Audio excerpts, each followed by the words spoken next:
It's time to awaken and remember who you really are. It's time to live a life that you absolutely love. And it is time for the awakened being. Conversations to create change. Having real, transparent conversations that will change your world. And together, we can change the world.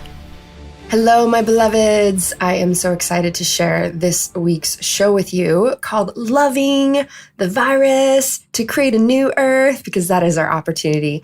And we simply were able to go into a deep dive conversation or an integration call in this Peace for the Planet free Facebook group that I was guided and directed to do, where we did 7 days of light code activations and the laws and principles of consciousness and embodiment tools and integration. And so on our integration call, this is what came through. And we really got to dissect what showed up for a lot of people in all the ways that we create resistance or a frequency that blocks what we want to manifest. So I'm super excited to share this with you, to be able to dive into this. And at the end, we did a live breakdown to breakthrough, which can assist people in seeing how you can alchemize and move through anything. A woman who had 40 years of trauma or suffering from holding on to a story that was dissolved within minutes. So no, my loves, there is so much support, and there's just taking the next inch towards your healing, and a massive shift can occur. It doesn't have to take a long time or be hard. If you haven't yet, go to marcilock.com, get the Ultimate Life of Having It All meditation activation for free. There's the joy training, living in 100% joy now, that you can utilize and get for free as well. And then check out if there's any other coachings or programs that can support you in whatever you're healing right now. Align to Manifest is now open, a 6-month container where we go in a complete attunement of your entire life, where we implement all these laws of consciousness, embodiment tools, integration, de-story and unprogram and reprogram, all the good stuff. So there's so much there to support you, even here in these shows. We're sending you so much love and light as you continue to embody becoming the new human of the new earth. So let's get in this, because I feel like we have some really good questions. We have a lot of things that I want to dive into. And then our intention is to also be able to do a live Q&A. So we have a glorious, beautiful being waiting on the back end of Zoom to be here for live breakdown to breakthrough as well. Guys, I have no idea how this is going to take, because I'm here. I'm committed to go as deep as we get to go. And those of you that are in my tribe and know when I do live breakdown breakthroughs, you know, there's a lot we can cover. So my intention is to clarify as many questions as I can, because what I want to reiterate for you guys, why this is so important for you to be here. Why this is so important is because anything stuck in our system, if there is an idea, a story, and I'll give you guys an example of this with some of these questions. If that is not cleared within ourselves, then it's like the body can't continue to expand or receive more because it's still stuck. So we get to actually dissolve what's there to allow the energy to keep moving, allowing us to keep expanding. So I want you to hear, my loves, that integration is just as big and as important as activation.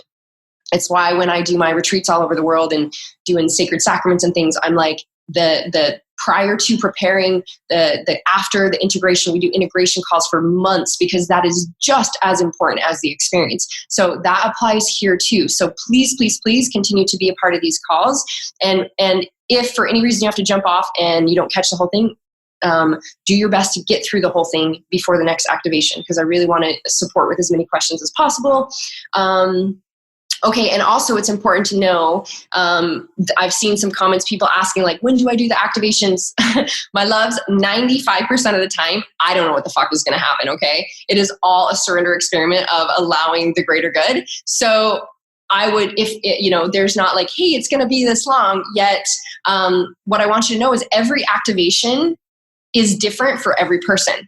So like the first activation, some people were lit the fuck up. And because you actually had the opportunity to cleanse out so many things and they were lit up and they're like, it's 10 o'clock at night. What do I do with this? And other people were literally cleansed and wiped out and went into a deep sleep, comatose, and like letting their body recalibrate and integrate. So that's why, if you say, well, I'm gonna plan on doing it at this time, just know that every single one is different. What I prefer, what I'm asking, or what we're intending as the whole reason, one of the many reasons we're doing this, is that the more of us that can do it together, my loves, is when we're creating the greatest change for the planet and the frequency. So that's why we have set it to be the same time every day on both sides of the world. So it's the twice that it's airing. If you cannot make it to that, then, yes,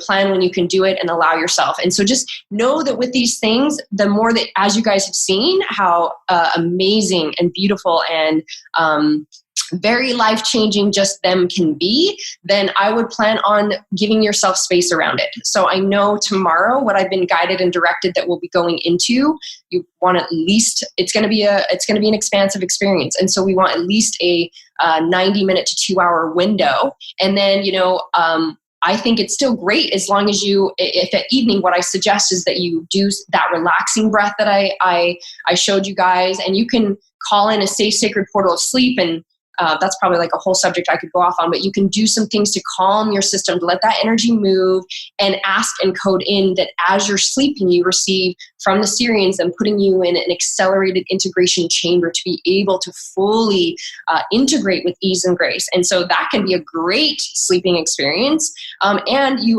can do it in the middle of the day and choose to move the energy. So it's really, I just want you guys to know it's different for every person, and it's different every single activation. So don't necessarily go, oh, I can only do it at this time. And I'll let you guys tune into what you feel is absolutely best for you. And I do want as many of us as possible to be together, because that is glorious. Okay. Let me think about where I want to go. Okay. So let's dive into questions, my love. So the first question I picked, because I feel like it has so many elements that what I want you guys to hear is truth applies across the board. So this in particular you can apply it to anything. And this will, I feel like this will support a lot of people in what they're experiencing and just seeing the different things that will come up. So again, just take note of any thoughts or stories or things that comes up for you, so that what I really suggest is after that you make sure we move through that. And I'm going to give you guys some suggestions on that. So one of the things that I got was I just couldn't give love to the virus because of all the families suffering and people dying. That didn't feel right, which is beautiful. That's so beautiful to acknowledge and witness that's what the experience was. That's beautiful. All experiences are perfect. All feelings are amazing. All thoughts and ideas and everything is welcome here. And so, but what I want to give some awareness around is what's actually happening here. So what it always comes down to, my loves, is energy. And you taking ownership as a sovereign being, as a source frequency of energy. That's why this can be so easy when you come down to black and white of energy. That is such a huge thing for me to always just go, let me tune into just what is the energy saying. Okay, so when you choose to give an energy of anything that says, that's bad, that's wrong, I judge you, I shame you, and there is an energy of separation or judgment or shame or blame or resistance, what you are choosing is to be that energy that is a lower vibration. Which means, my loves, that you attract the things at that lower vibration. You continue to see things through that lower vibration. You continue to experience things at that vibration. And you continue to keep feeding, literally giving power to grow the very thing that you have resistance, shame, blame, and judgment to. That is just quantum fucking physics. Do you like how I said that? I think it should be called quantum fucking physics. I want to see some laugh symbols for that. So that's just quantum physics. That's just energy. That is just law of consciousness, my love. So when we recognize that no problem can ever be solved from the same state at which it was created, which is one of my favorite quotes by Einstein, which AKA that means the same state of consciousness. Okay, so to say that this is bad and wrong is the same consciousness. And you can't fight, how I remind myself, you can't fight a fight with a fight. That means, well, first, yes, you can, but what you're gonna experience is keep fighting. So what I mean by this is you can't come to resolution or peace from anything that you are fighting by fighting it. And so your creation is fighting. That's what you're creating. You are doing the very thing that created it in the first place. So doing the same thing, you get the same results. And so when we give something hatred or, any of the labels in that realm of frequency, you keep experiencing the hatred. You keep experiencing it. It keeps happening. What keeps happening is you're only growing it. You're only feeding it. So to shift our experience of the virus, my loves, we get to love the fuck out of the virus. Can you love the fuck out of the virus with me? I motherfucking love the virus. The fuck word is really wanting to come through strong tonight, my loves. So we get to love the virus. We get to see what is available from the virus, which leads us to the other element of seeing beyond the illusion of this question that I want to bring truth to is the truth beyond the illusion. Now, truly to say illusion doesn't really exist because all truth is truth based on what you're looking for. There is no such thing as logic. It's only what you're looking for. So truth applies across the board. Illusion is actually a lie. But the lie that we're buying into, the illusion or the buy of the story is an expectation, an attachment that what isn't perfectly for us. And our experience that for the greatest and highest good, what we're experiencing. So the illusion that you're choosing is your truth. Okay? The illusion you are choosing, you will choose to see as true. So and notice just the illusion that you're choosing as your truth, is it creating your own suffering? And when we look at how that the world, let's say for instance, that the world should show up a certain way. Now notice even the language, should. I'm shoulding all over myself for sure when I should. And the energy of even the language of it should show up a certain way, right? That things should happen a certain way. That this is wrong and that is right. That is the same thing that keeps us in separation, my loves. And that's the same thing that is preached in religions that say, this is right, this is wrong. It's separation. God, source, ourselves, divinity is not separate. We are not a compartmentalization that excludes anything because we are all things. And as all things, we're unconditional love. Unconditional love is the inclusion of all things, not the exclusion. I'm getting fired up. Hang on, I require some water. They're starting to come through really fast. I might start to go fast because when I get a lot of information flowing through, 1 second. Okay.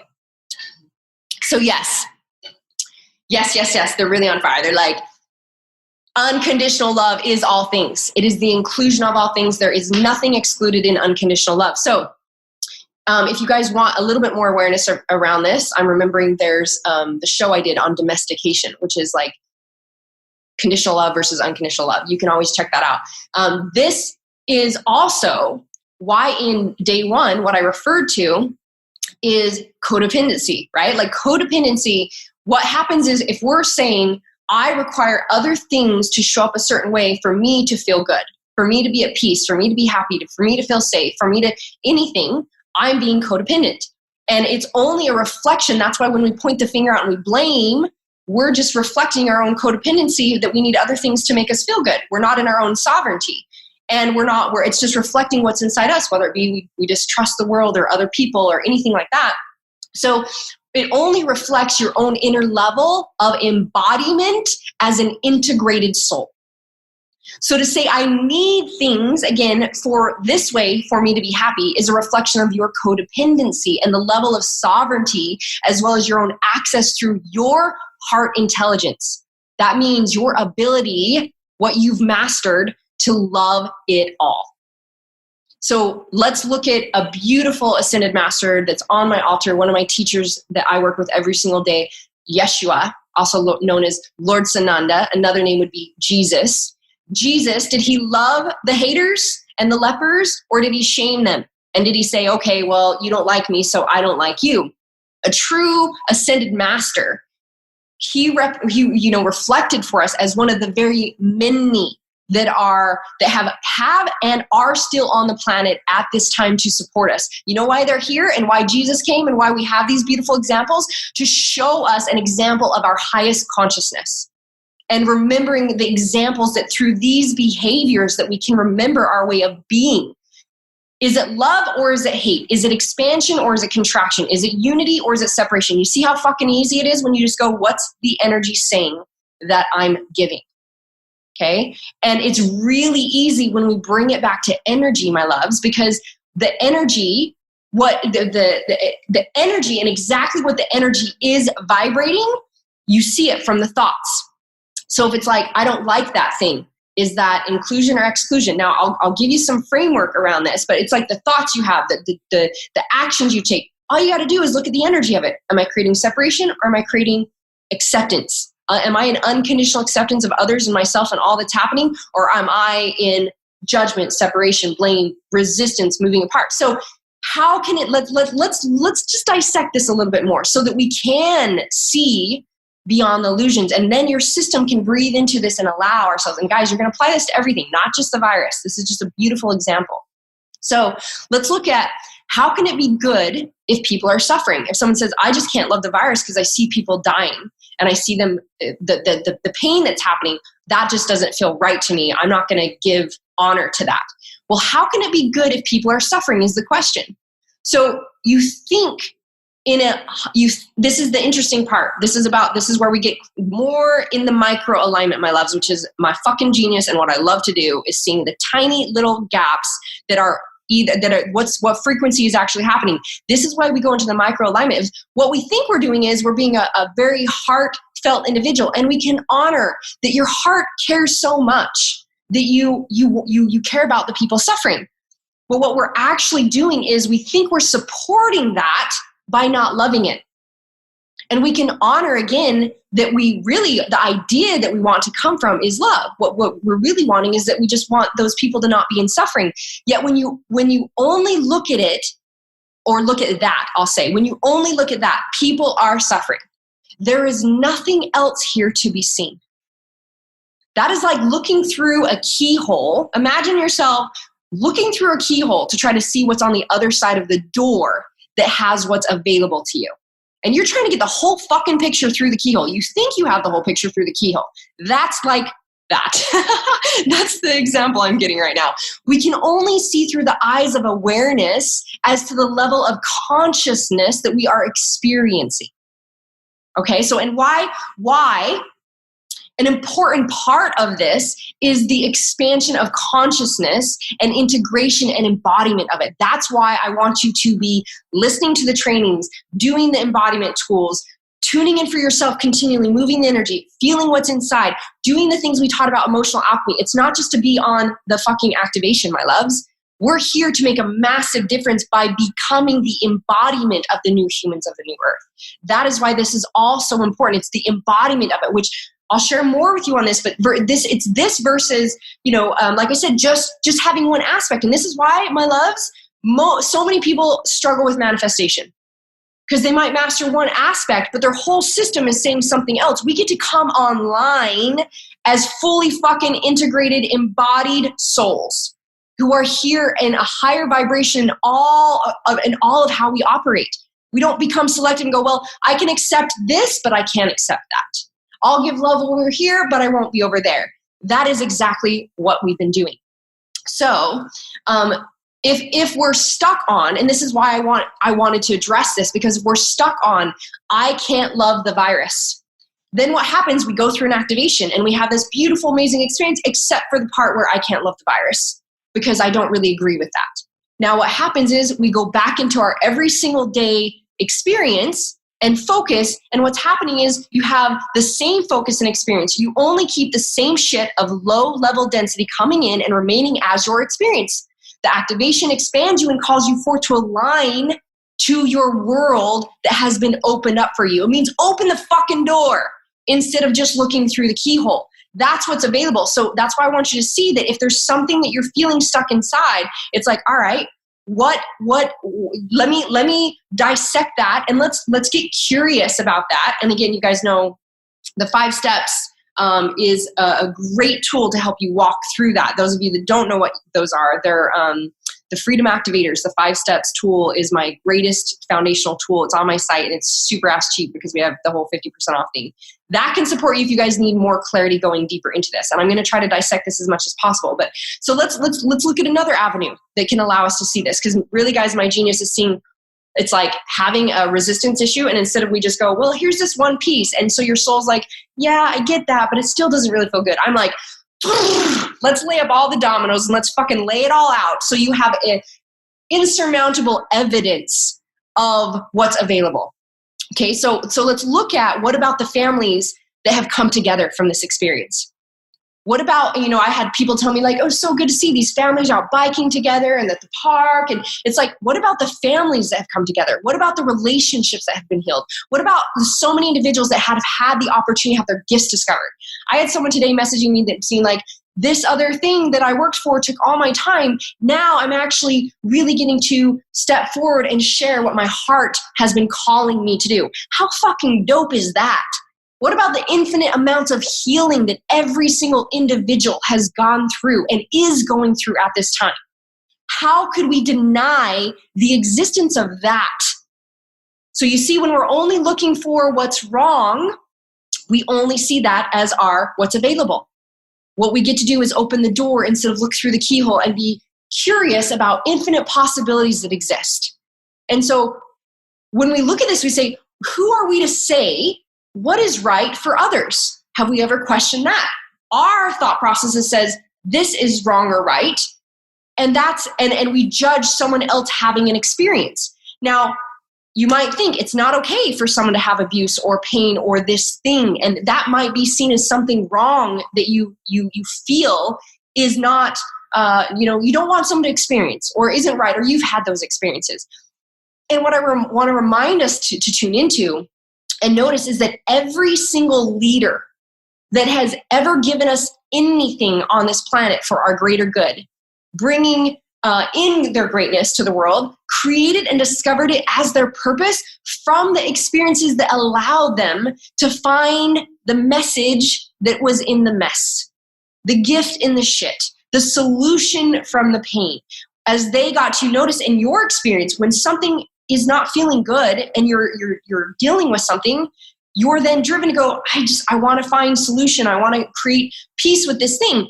Then through your journey, you find the solution and your mess becomes your message. You're able to support and help other people. So we got to discover, my loves, how to come into service for the world with it, with what we've been able to learn. And so how much has that shifted our world and reality so far? Let's think about that. How much has that shifted our world so far that every single person in whatever their shit is or what you might deem bad and wrong has created the world that we have? So, even the staph infection I recently went through that I shared with you guys, that was just a deep ass cleanse, allowing me to even come to a deeper level of what was wanting to be witnessed within and alchemizing myself as a vessel. I could not be doing what I'm fucking doing today, my loves, if I didn't get to alchemize what was coming through all this first. And so alchemizing my vessel as a vessel for the planet, I've gotten to be that many times that got to alchemize what we're experiencing, which is control, victimization, annihilation. That I could come to a higher level of embodiment to be able to have these codes, to be able to share this with you. And so you would be experiencing this right now. Called to your highest creation if this very virus wasn't existing and giving us our greatest healing and expansion into love, right? And so everything is for our greatest good. These are also the laws and the principles that as we begin to see the infinite possibilities, we're not just looking through a level of consciousness of a lower density and vibration says, this is all I see. And we begin to expand and see all things and own all things and be all things. When we know everything is for our greatest good and expansion, it's just what has to destroy to be rebirthed, destroy to be rebirthed. So we notice and we look at how the earth and how we've been operating prior, we had to create a way, the earth got to create a way to destroy itself, to destroy. Because what happens in every single system when it is not sustainable, it implodes and finds a way to destroy. Because it's not sustainable. We literally were not operating in a system that was sustainable, the way we were treating our earth and the way we were treating each other. So yes, with this beautiful virus experience, people have died. And so someone says, but it caused death. Well, that's if you view death as an end or death as a bad thing. I literally been like, hey, even with the staph infection, I was like, when they're like, this thing is fucking trying to kill you, I was like, hey, if I transition, I'll transition. It must be my time to go. And living in a way of being that life is, I trust the process of life. I trust whatever happens. And so it's like coming into, do you want to be living in a life experience now where that is the type of life you're having, where every single moment and experience that you're experiencing and having, this is what you're here for. This is life. If I go tomorrow, well, I guess I'm complete here and I'm so excited to transition onto my next glorious adventure and journey because it can only get greater for me. So I don't actually have a story of death. And yet someone through the idea of death, you can see and feel how that can feel painful. And so when we come to the knowing that, well, everything is for our greatest good. Everyone is literally getting whatever they require for the next greatest thing for their highest level of experience. If someone transitions, they were complete, my loves. They were complete on this journey. They get to, go to the next beautiful, glorious part of this journey. And every single person that is affected by their death, their transition, was perfectly chosen in on this as their perfect growth experience, meaning they perfectly chose it with that person to be connected, to have that soul contract, to have that experience that they got to experience being on this side of it and then being on that side of it. It's all fucking divine. It's all glorious. And so a perfect experience that was created for us was a rebirth. So everything has been put on pause so that we can go into the healing to birth into a greater humanity, into being new humans that we are choosing here to be. Notice, waters are getting clean. The pollution is dissolving in the air. Things are regrowing. Things are renewing. There is a rebirth happening. Now, let's think about Mother Gaia. I literally sat outside. I have no idea what of time because I tend to don't live in time. I'm like, was this today? Was this yesterday? I don't know. But I sat in the grass naked and I cried my eyes out with my hands in the grass and my feet in the grass, feeling the depths of Mother Gaia's pain, feeling her traveling the world in all my experiences, seeing the pollution in the waters and when I lived in a way that I was unconscious about it and I was, in my nice house in the States or wherever I was, and I had no connection to throw it in the trash and you have no idea where it's going to end up. Completely disconnected. And as I felt the pain with Gaia, I sobbed my eyes out. This was me alchemizing what I could feel in the field. And tuning into her, like, what about Gaia? What about all the suffering she's already been through? She gives us fucking everything. Every step you take, she is planted firmly beneath you. Everything that you build comes from her. Everything that you eat comes from her. Every client you have literally is coming from her and supported by her. She is actually our life. She's our partner. She's our evolutionary partner through this journey of evolution. So can we deny the gift of her healing from this experience by being like, but people are suffering, this is bad and wrong? What about all the healing she's actually receiving that we are, as we become more connected to her, because that is part of our new human codes coming online, my loves. So Mother Earth said, this is fucking enough. Like, again, the system got to go down so that we could come to awareness and, consciousness of creating a system that is sustainable and is going to expand us. So the other thing that I really, they're bringing to my attention, I know, I totally agree, guys. This is again, clean water. I just want to say, how many fucking people die every single day from unclean water? So many people die every single day from unclean water. I know because I'm traveling the countries, and where I'm at, I see them bathing in the water, washing their clothes in the water. They're literally then hauling that water home and they're cooking with it and they're drinking with it. That is why I've been so passionate about the water projects that I've done here in Bali and all over the world, because I've seen it. Now, the numbers of people that die every day from that versus the clean water that is now being created for us, that is what is shifting and changing. So as we tune into now and we look at what have we been avoidant to, and tolerating and distracted from, that now we're coming into presence with.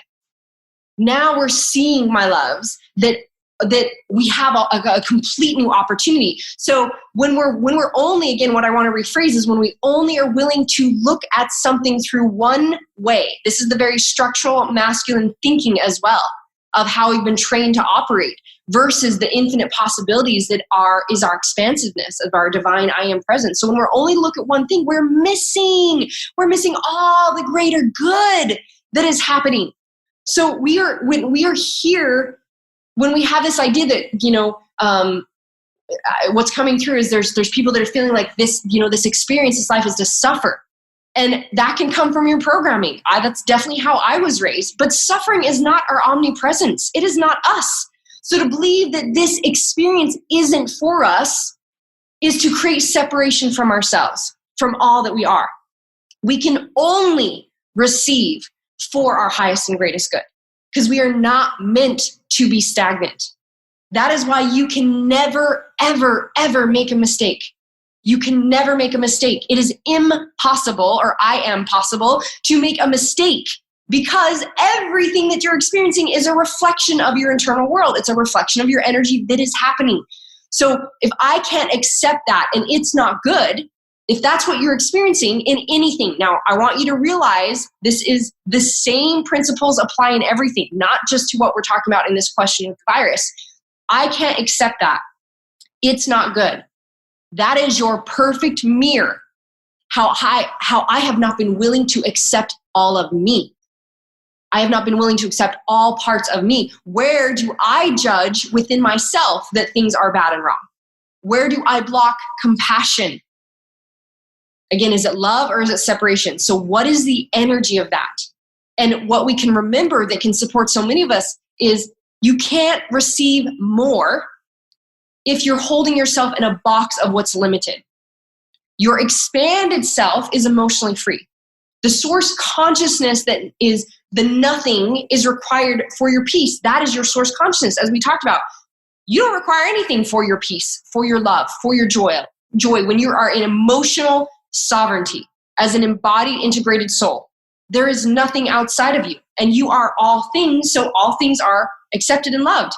So if you want to look at this from a standpoint of, hey, I want to be able to, make more money, have more love, enjoy more awesomeness, and you're coming at it from that point, you can look at it from that point of view and realize when you are in an energy of separation, judgment, blame, etc., you are that lower vibrational energy. You are blocking manifestation to receive more, because there isn't an expanded viewpoint of all the ways that you can receive more. There's only a tiny little smaller self operating from saying it has to come this way.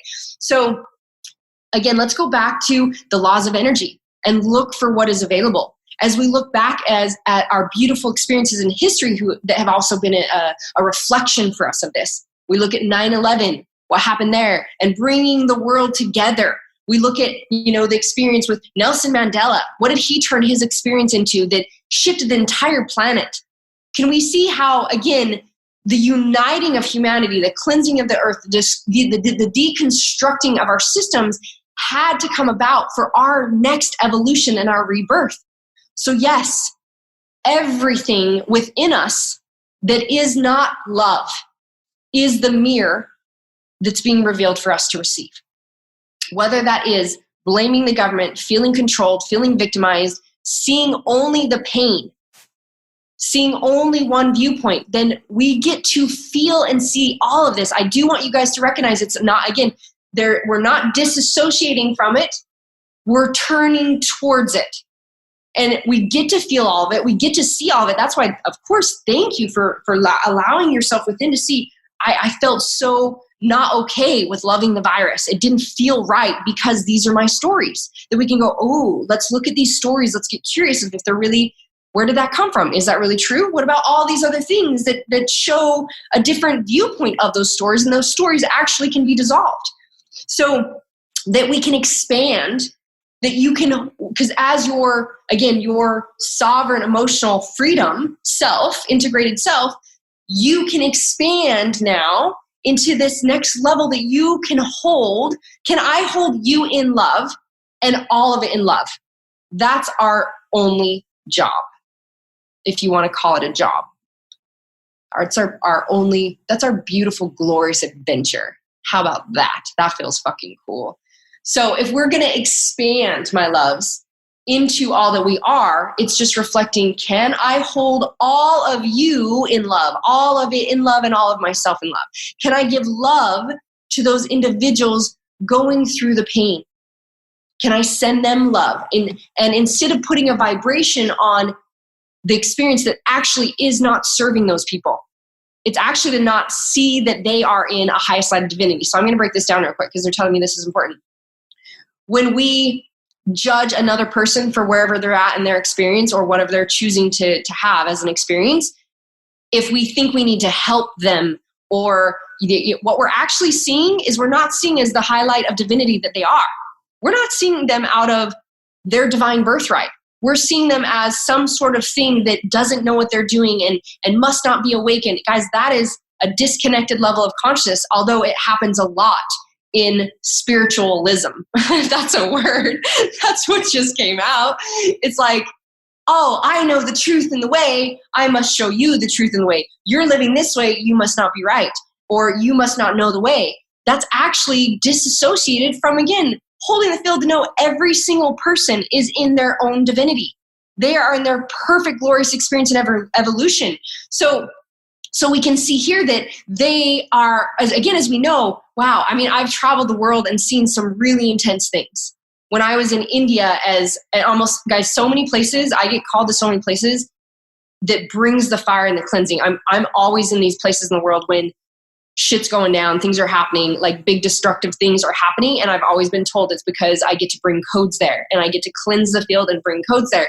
So I've seen, I remember driving through India with the storms coming in and seeing what do they call them?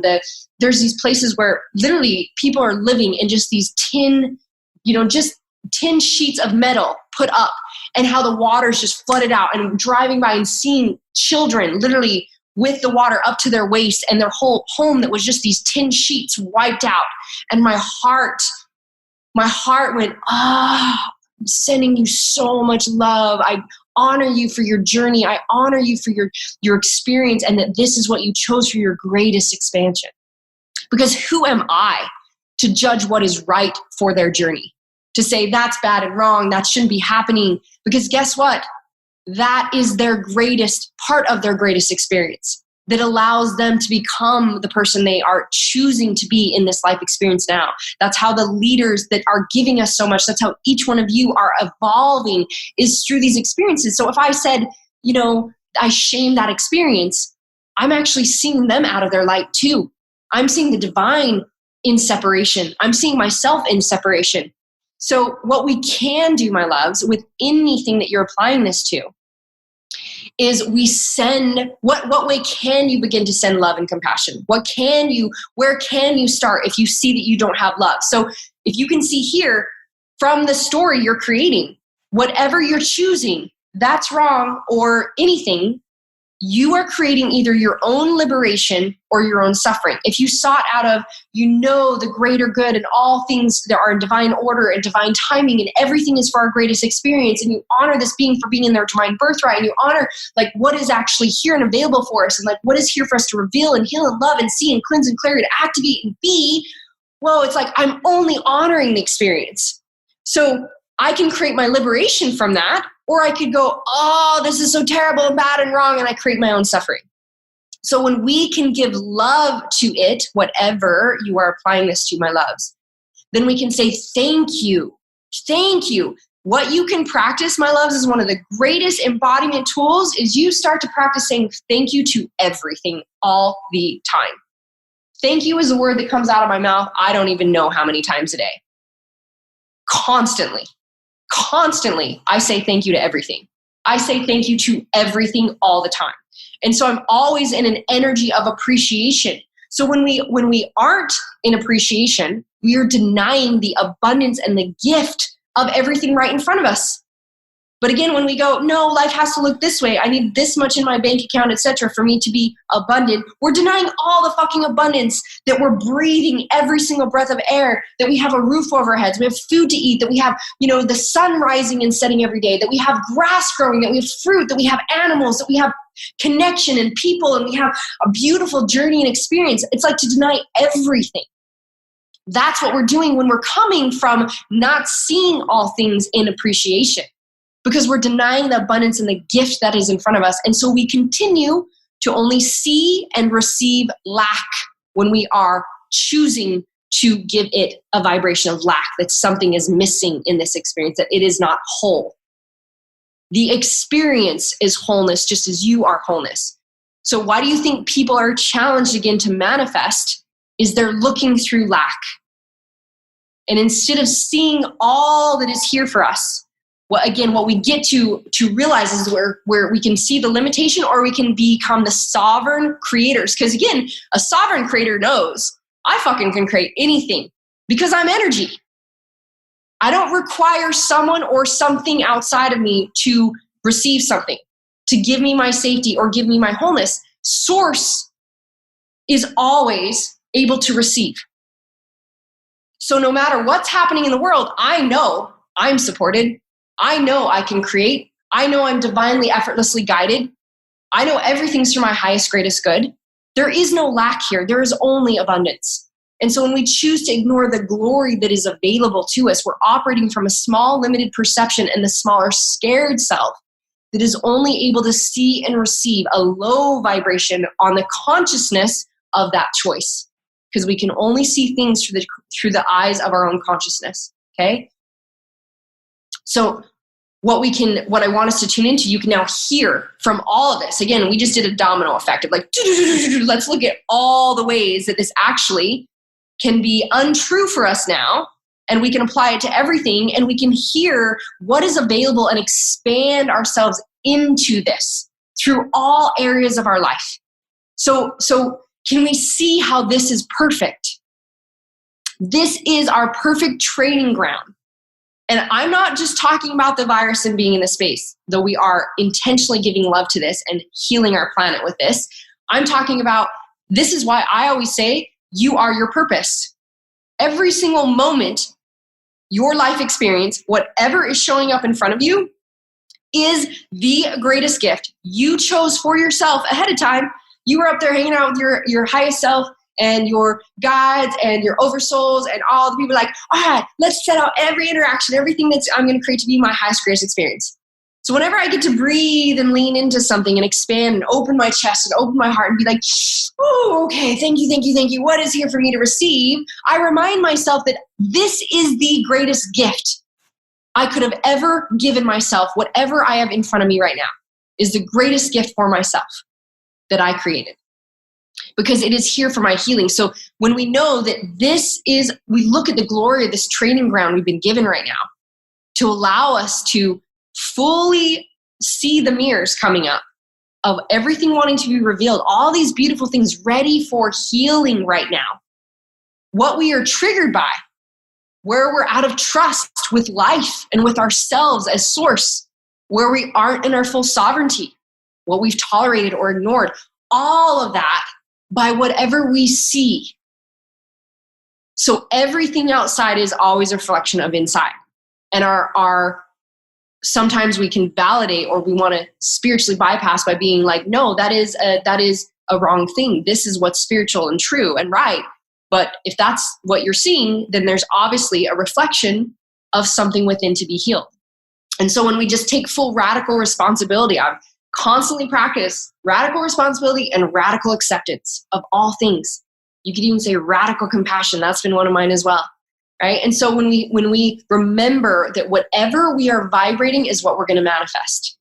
It's what we're going to receive. So again, that's wrong only blocks you from receiving. It does not support the greater good of the person you think you're sad about or is in pain, etc. When you see them as limited, it's only feeding the exact thing that you want to fight, and it's only creating separation. These are the things I want us to begin to see with micro alignment clarity, because this is how we shift our new earth. when we're going through the day and you notice you have a judgment or a thought, or there's comparison or separation or anything, you go, ooh, interesting. Ooh, let me see and let me alchemize that I become a greater field of love, because that's what's healing our planet. That's what we get to. These things become the way of your beingness. This is the new earth, new human codes. Which also, another question that I got, which I feel like applies right now, which I can answer to as well, was, what do you feel about good versus evil when people do things deeply entrenched in dark consistently? So with all the things I just shared, let's also tune into, how can we ever judge someone where they're at this moment and what they are doing? Where were you 5 years ago? Where were you 10 years ago? Did you ever do anything in your life where you wouldn't do that as the person you are now?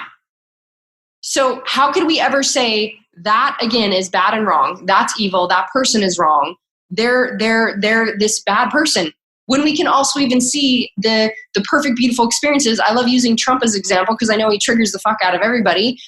We can see how he called so many of us to step into our sovereignty, right? To go, wow, do we get to keep handing things over to our government, or do we get to say, hey, all right, guys, how do we own our own sovereignty here?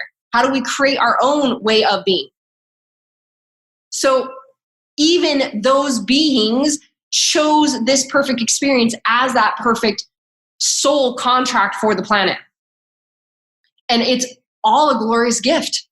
So how can we ever judge anyone where they're at and what they're experiencing, is again to say, oh, what am I not loving within myself? How do I ever do anything? What do I think is bad and wrong and evil? And look at the parts of us that we get to look at. So all things, I want to wrap that answer up, that all things have a right to exist. All things have a right to exist. Can we see this now? All things have a right to exist. Do you deserve to live the life you want to live? But you might notice, but you want your parents to accept you, but you judge them for not accepting you, and you're not accepting them for how they're experiencing life. Or another religion, or another race, or another way of being. Is it ever right for us to think that we know what's right for another soul? All things have a right to exist, just like you are worthy of having the exact experience you want to create and are here for. You've been the abuser and you've been the abused. We actually have I've broken this down. I know for those of you that follow me in my programs, you've heard me channel off about this stuff so many times, but you have every single human trait within you. Because you are a microcosm of the macrocosm, because you are an infinite reflection of the universe, every cell within your being is a reflection of the universe as a whole, the law of cosmic reality, that everything that is in the whole is in the one, and is in the one is in the whole. So if I see something in someone else, it is to deny that part of me and how it could exist, how I can exude that trait, how I ever have exuded that trait. So my loves, when we allow ourselves to just witness wherever we put up just the tiniest inkling or feeling of separation, that's where it can become really easy. It might be really big, like, wow, I really can't love that hurts. And it might be really small. It might be something tiny. You just catch a tiny bit of judgment or comparison and you go, ooh, interesting. And it's the micro alignment, my loves, that will show you where all the gold is to allow you to make a massive change in your world. And, while I'm tuning into this and feeling this, it's like, again, when we look at, I'm thinking of a dear friend that she is a massive spiritual guide and teacher on the planet. And she had a horrific childhood of sex trafficking and I literally didn't know some of those things existed until her story, which brought light to it and is also some of the underlying systems that have been happening that are being destroyed from this glorious experience. So her experience allowed her to become one of the biggest fucking lights for the world. Again, how could I ever say that something should not exist? That would be to separate myself from all that I am and all that we are. So when we look at anything that has happened in the world, we can see what it has brought us, what we learned, what it gave us. Everything is for our greatest good. Now, with all this, guys, what I'm getting right now is just because that's a lot of energy. Let's just take a moment and shake out your head. Shake out your arms. Do a little tapping if you require to. Just let that energy flow a little bit. That might be, yeah, fuck yeah, in your system. And it also might be like, whoo, can I really take in all of that? Can I see how my world has been limited from having these putting myself in these boxes and having these stories and creating separation? Can I breathe into now all the expansion that is available here? So just breathe this in. Let's take in a few deep breaths. And again, if you get to make some noise, make some noise.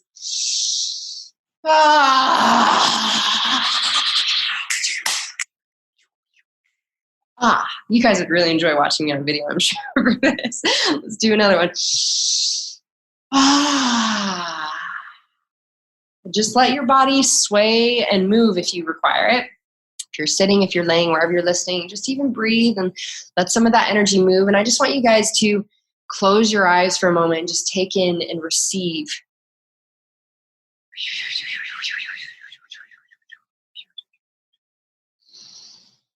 Letting this settle into our systems. I trust the process of life. I trust myself. I trust the divine. I trust it is always for my highest and greatest good. Breathing that in, letting that settle, letting that land into your system, letting that imprint within your cells, letting your nervous system relax into the trust of life. We are always so held. I digest and assimilate all new experiences peacefully and joyously. Feel that land in your system. I digest and assimilate all new experiences peacefully and joyously.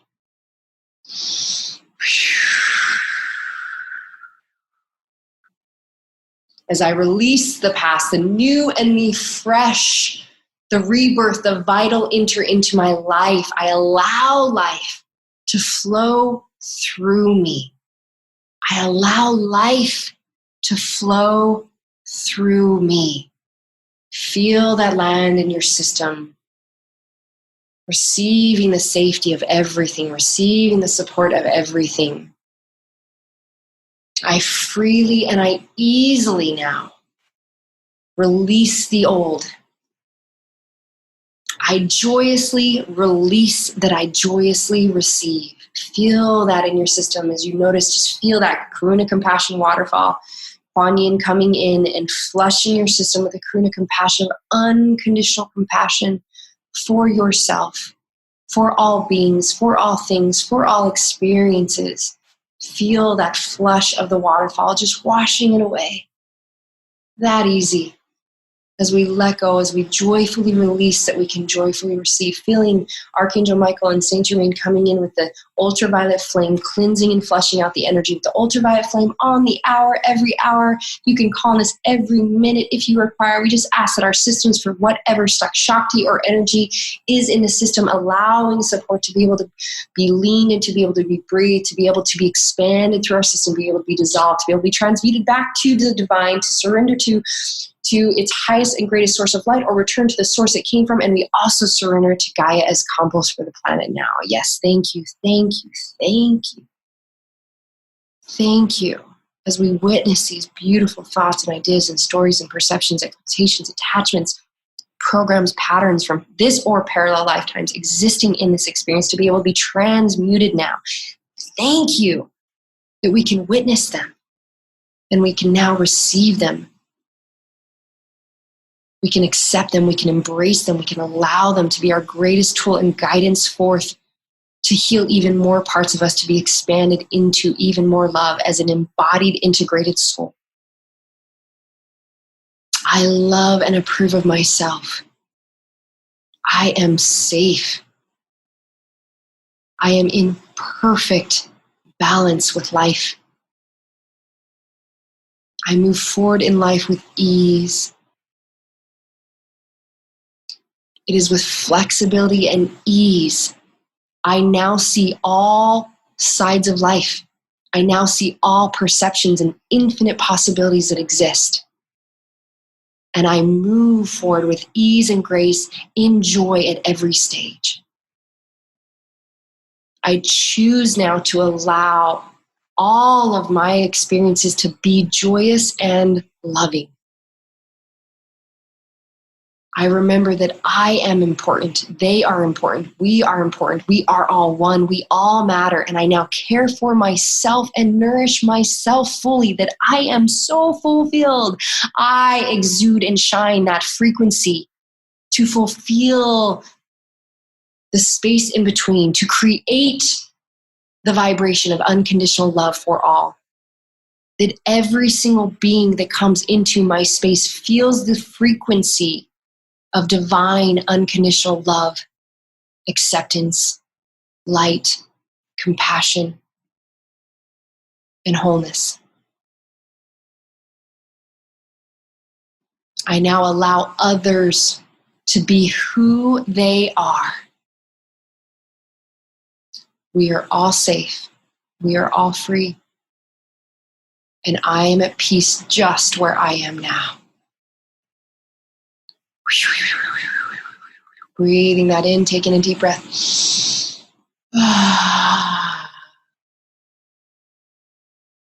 As we dissolve and we destory, and what we're doing is we're sharing with our little boy, little girl, we're sharing with these ideas and stories. Oh, thank you, sweetie. Thank you for letting me know that's what you're feeling and thinking. This is what's really true. Let's get curious and let's look at all these other infinite possibilities that now we can see, wow, that's what else can exist. And if you guys feel like you require, do another little head shake out. Ooh, reset the crown. Oh, thank you, my loves. I got all sorts of support flowing in. So that is why our opportunity is to simply love everything. So if you notice you can't love anything, look within. Can you even love that part of you that doesn't want to love it? You can love that.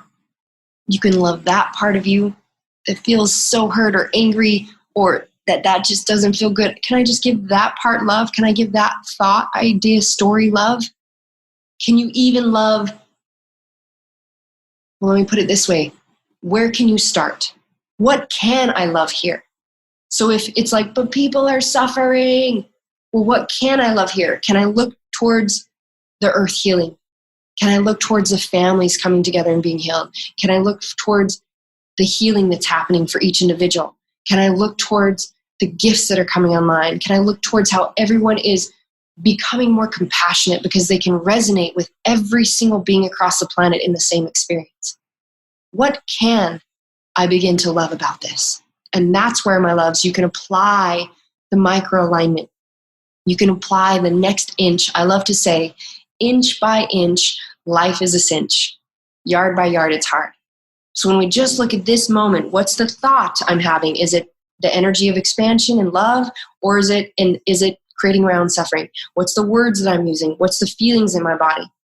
What's the actions or behaviors I'm in this moment? Again, this moment is my gold, because this moment is the only moment that exists. So when I see that my purpose is to be here fully in this moment, in every moment, I am fully living. And I see all the gold that's available by whatever my energy is exuding, which I am just source energy. That's why standing in my sovereignty, I am the energy to create whatever I want to experience. So I have a choice right now to choose love, to choose joy, to choose compassion, to choose to apply grace. I can love those people that are hurting. I can become empathic versus sympathetic. There's a difference in energy there, which we're not going to go into right now, but it's knowing I can feel so fully that, and I can send love, which then I know is actually empowering them, because I'm seeing them out of their highest light and divinity. I'm seeing the glory of their experience. I'm seeing all they're going to create from this. I'm saying, oh wow, I see you in your glory, that this is your perfect experience. So start by loving anything that you can. And you can even start by respecting and loving the emotion that you're feeling and its power. A beautiful gift as you work with different shadow frequencies, which are glorious, is to just simply go, can I respect and honor the emotion of pain or the emotion of rejection? If you feel like you can't love the rejection, can you just say, I respect you, rejection. I respect and honor the power that you have, because I see what the power of this emotion is bringing up for me and is creating as an experience. I can start there. I can say, I can honor, I can witness this thing and just honor it. And so start by loving anything that you can. In this case, sending love to the people that are suffering, if that's what we're seeing. And so come from our opportunity, my loves, is to come from the vibration of divine, unconditional love, radical acceptance, and compassion for all things. This is the new code. This is the code of the new human, where we only see out of love and light. Everything is for us, and we are all of it. And it is all love. All of it is us. There is no separation anymore. And that is why, my loves, I want to remind you that how you choose to respond is what you will always get next. That is a famous, everyone that's in my stuff knows that's a famous saying I say over and over. It's still a powerful tool for me. How I choose to respond is what I get next. What am I going to give this? What's the energy I'm going to choose? Who am I going to choose to be? Am I going to expand into my highest self, or am I going to shrink into a smaller self that's just feeling fear from old ideas, stories, patterns, and beliefs that are not actually who I am?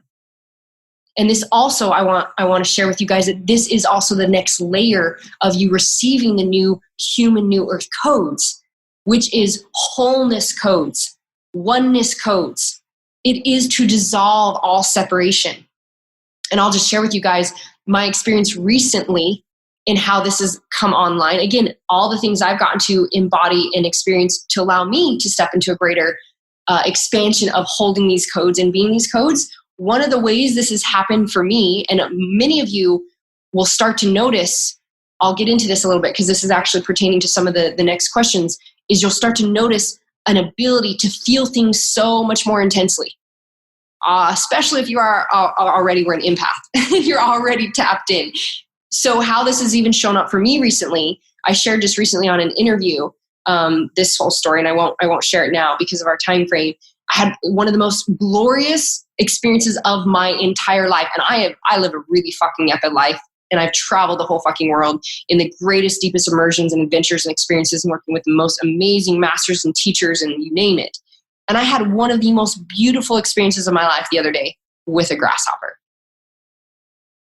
That's how fucking cool life is. That's how much joy is available in each moment.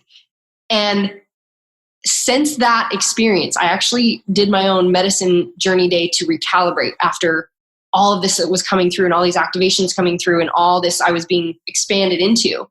And after that day, the very next day, I had this experience with this grasshopper where he crawled into my hands, and I became the grasshopper. I felt every aspect of his life.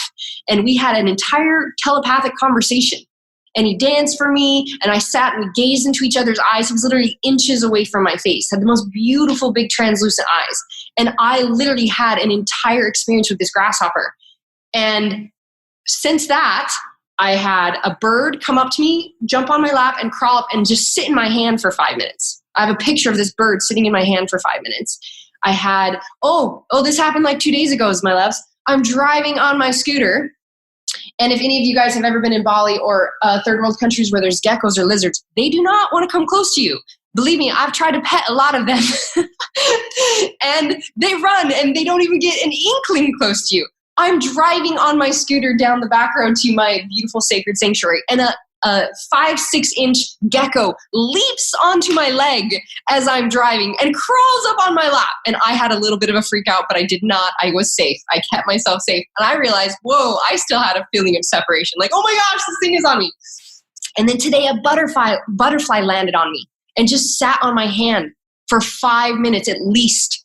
I was just sitting there in glory, and this butterfly just kept crawling around me and then just coming back and resting in the middle of my hand. And I believe, and what I've been being communicated with, is this is a whole new layer of wholeness codes, of oneness codes. There is no separation. So it's like, they're literally like, there's no fear. There's no separation and I could dive into this from the times of ancient Egypt and a lot of our, where we came from before, where there was no separation. The animals existed by our sides in doing everything. We communicated together. We did everything. We created a world of separation. We are coming back to all things are in wholeness and allness. There is no separation. So that's my next level of experience of where I can feel.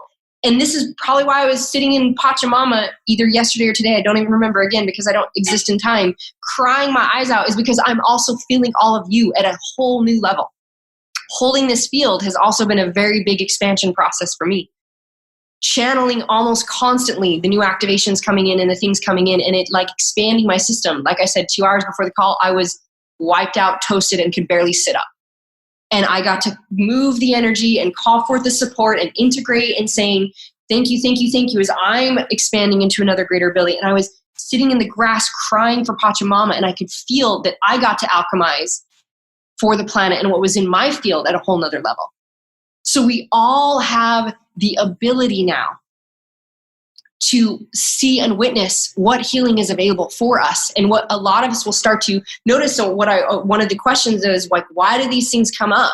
That there's a lot of people, we got a ton of questions, you guys, but I feel like some of these subjects are hitting aspects that you can apply this in everything. Is that why do these things come up? Like, why are you re-experiencing sabotage with food or relationships or anything like that, finances, etc.? It's like, why is the old shit coming up? And what I want to remind you of, this is one of the greatest things in allowing myself to come to unconditional acceptance and compassion and be at peace with myself, is to know that when something shows up, it is not to shame or blame again, or to go like, damn, I thought I fixed that thing, or I thought notice the energy of that. There's nothing to fix. You're already whole. You've always been whole. Yet when something shows up, it's not to go, again, dang it, I don't want that to be showing up. That's surface spiritual bypass, because it's saying, I accept it. Okay, I see this. Is it gone yet?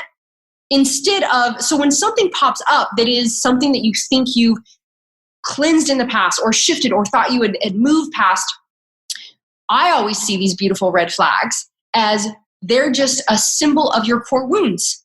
They're a symbol, they're the easiest thing for your ego or yourself to see as a red flag of where, something that reflects what was a wound for you. And so it's like, oh, hello.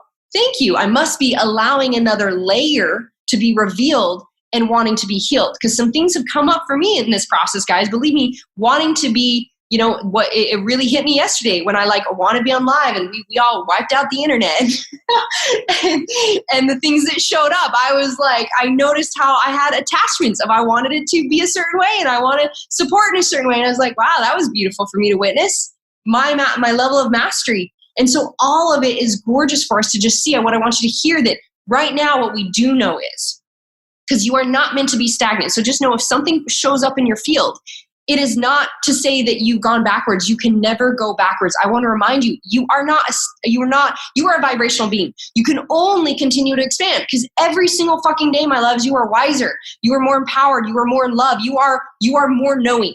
There is no way you can ever go backwards. You can choose to stay in a stagnant place as long as you want to be experiencing it by ignoring it. But you can never go backwards. So when these things show up, they're just to go, oh, pay attention inside now, pain, pay attention inside now to what is there, that this is showing me another layer of that wound that I am ready to reveal and heal and love and be able to move beyond. So what I want to remind you of in all that you are all experiencing with this, as the activations are bringing up a lot, and your life it's going to magnify everything. And again, we get to integrate, we get to imprint, you get to practice seeing through these laws of consciousness. This is why I said we are going to be sharing laws of consciousness, the embodiment tools, and you get to integrate this into your way of being. So as we remember that everything that is coming up right now is yours to heal. Everything is magnified right now because we are in this beautiful sacred portal of training ground we've been gifted right now. That's why I keep calling this the most glorious training ground for embodiment. Everything is magnified right now. So you might feel more sensitivity. You might feel things more. All the new codes are coming online where there is no separation. And so, yes, you get to be with yourself more. You get to be with everyone more. You get to feel all things more because your feeling is your greatest gift. It is energy.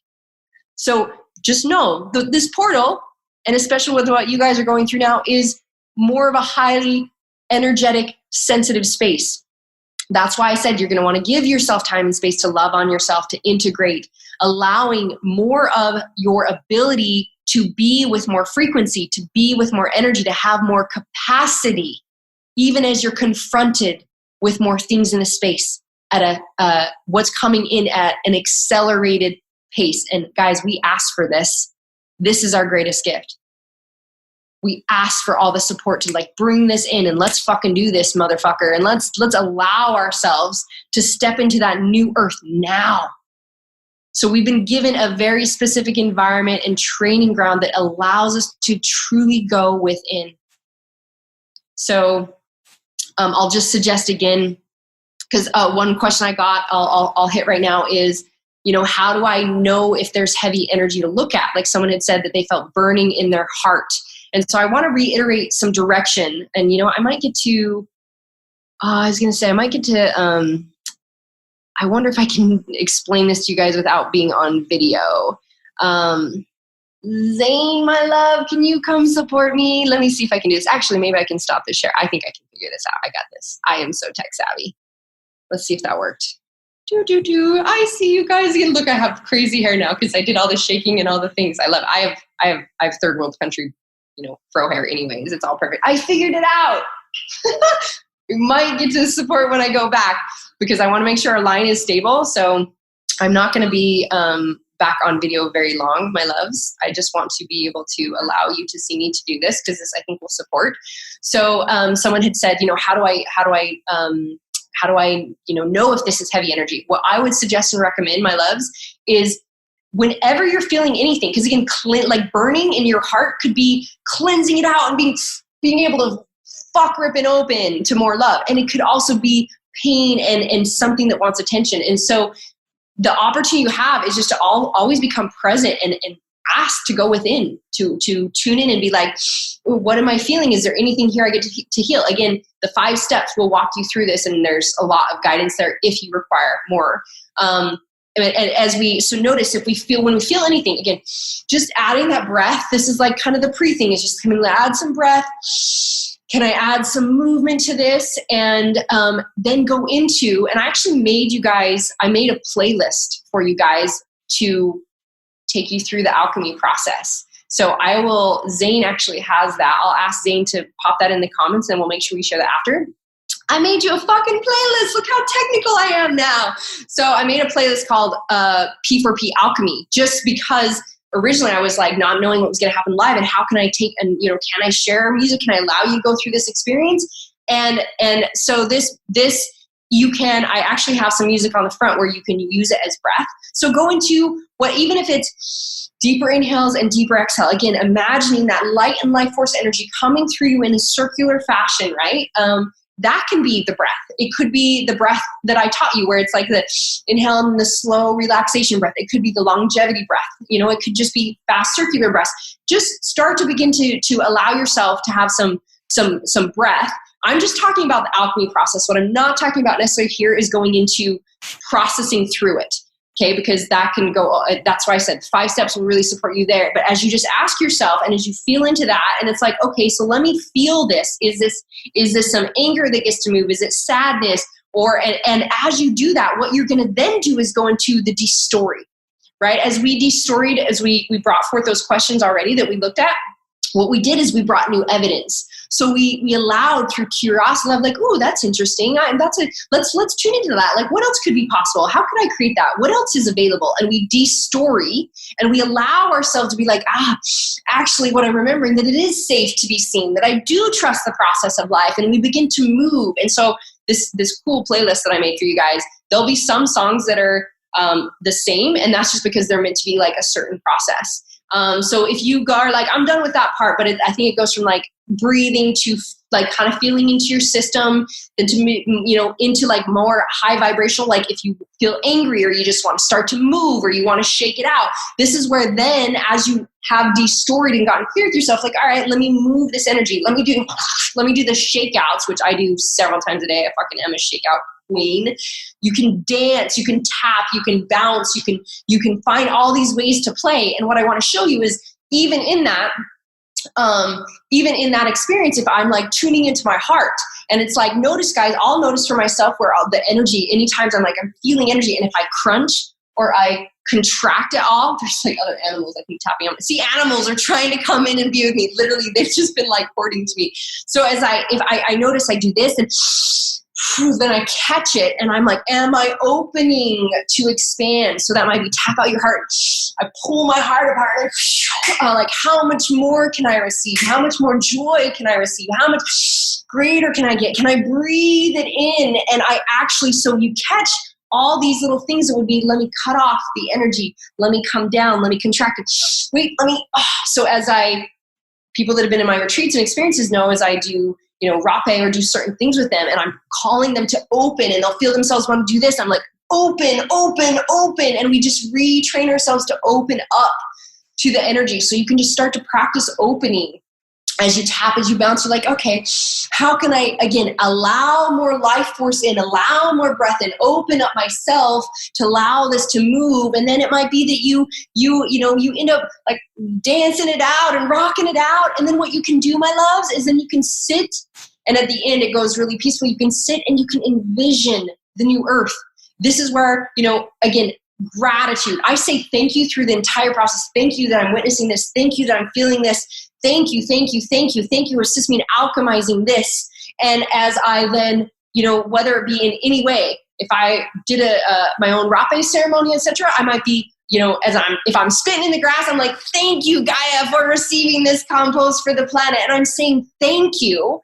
And I'm adding the appreciation to the entire experience. And then I'm giving it to Gaia and surrendering to Gaia's compost for the planet. And I'm surrendering it to the divine.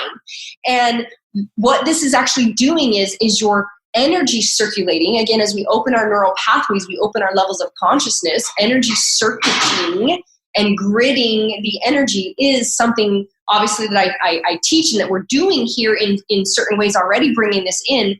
And so even something else I shared with you guys earlier, something I always say is I joyfully release that I can joyfully receive. Even if you're telling yourself, that's right, I'm opening up, I joyfully release that I can joyfully receive.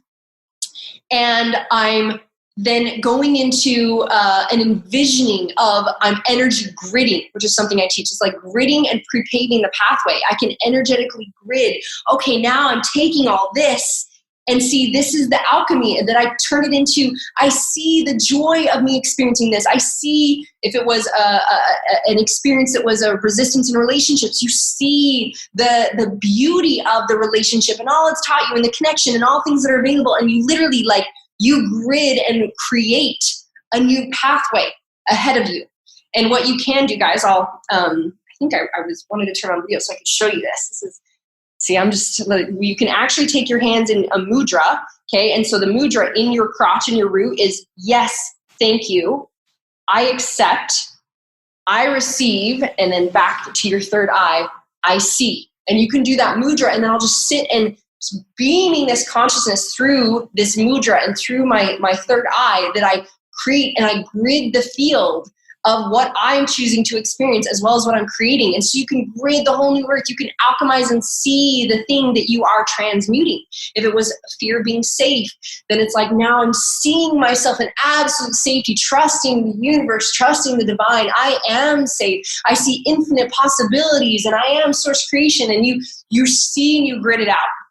What else did I want to share with you? Oh, and while I'm on video, I want to share with you guys one other thing. This is one of my other favorite things to do when I am in this alchemy process, or anytime I feel like I just, require some energy movement through my system. I swear I'm fucking alchemizing all the time. I'm an alchemist of light. We are all divine alchemists. And so I'll stand in the grass, and you can do this anywhere. It doesn't have to be standing in the grass. If I stand, you guys are going to see like my knees. So standing, firmly planting yourself, what I love to do is I I pull the energy up. I envision this life and light force energy coming from Gaia, and I pull up the energy from Gaia, and I bring it all the way up and up over my crown, and I'm opening the channel as I pull this energy up, and you can even hold it like we do those holds, or just you can pull it up, and then I go, and I'm actually energetically clearing my auric field. And I pull the energy up, and so, again, this is all play. I might be like, all right, I really feel like, okay, I'm going to do this set of breath work. And then I stand in Pachamama, and then I clear my auric field, and then I just start to sway, and I move, and I dance. And thank you, thank you, thank you. That is the alchemy process. So I think that's what I was going to show you guys. I'm going to go back off video just to make sure we, again, are saving our bandwidth, and we're totally rocking it. Look how good this is happening. I love you guys. I haven't even gotten to look at the comments, but I love you so much. I'm sure I'll get to see them. Let me see if I can take this back off. One more second, my lovers. I love you so much, so much, so much. There's a pretty picture again in my joy. Okay, and let me just check back in on questions here. So, oh my goodness, guys. Okay, so we're already 90 minutes in, and I do want to get to, I think that was hitting a lot of the questions that I had. There's been questions about finances and abundance. I want you guys to know that I've already been given the direction. We're going to do a New Earth abundance activation.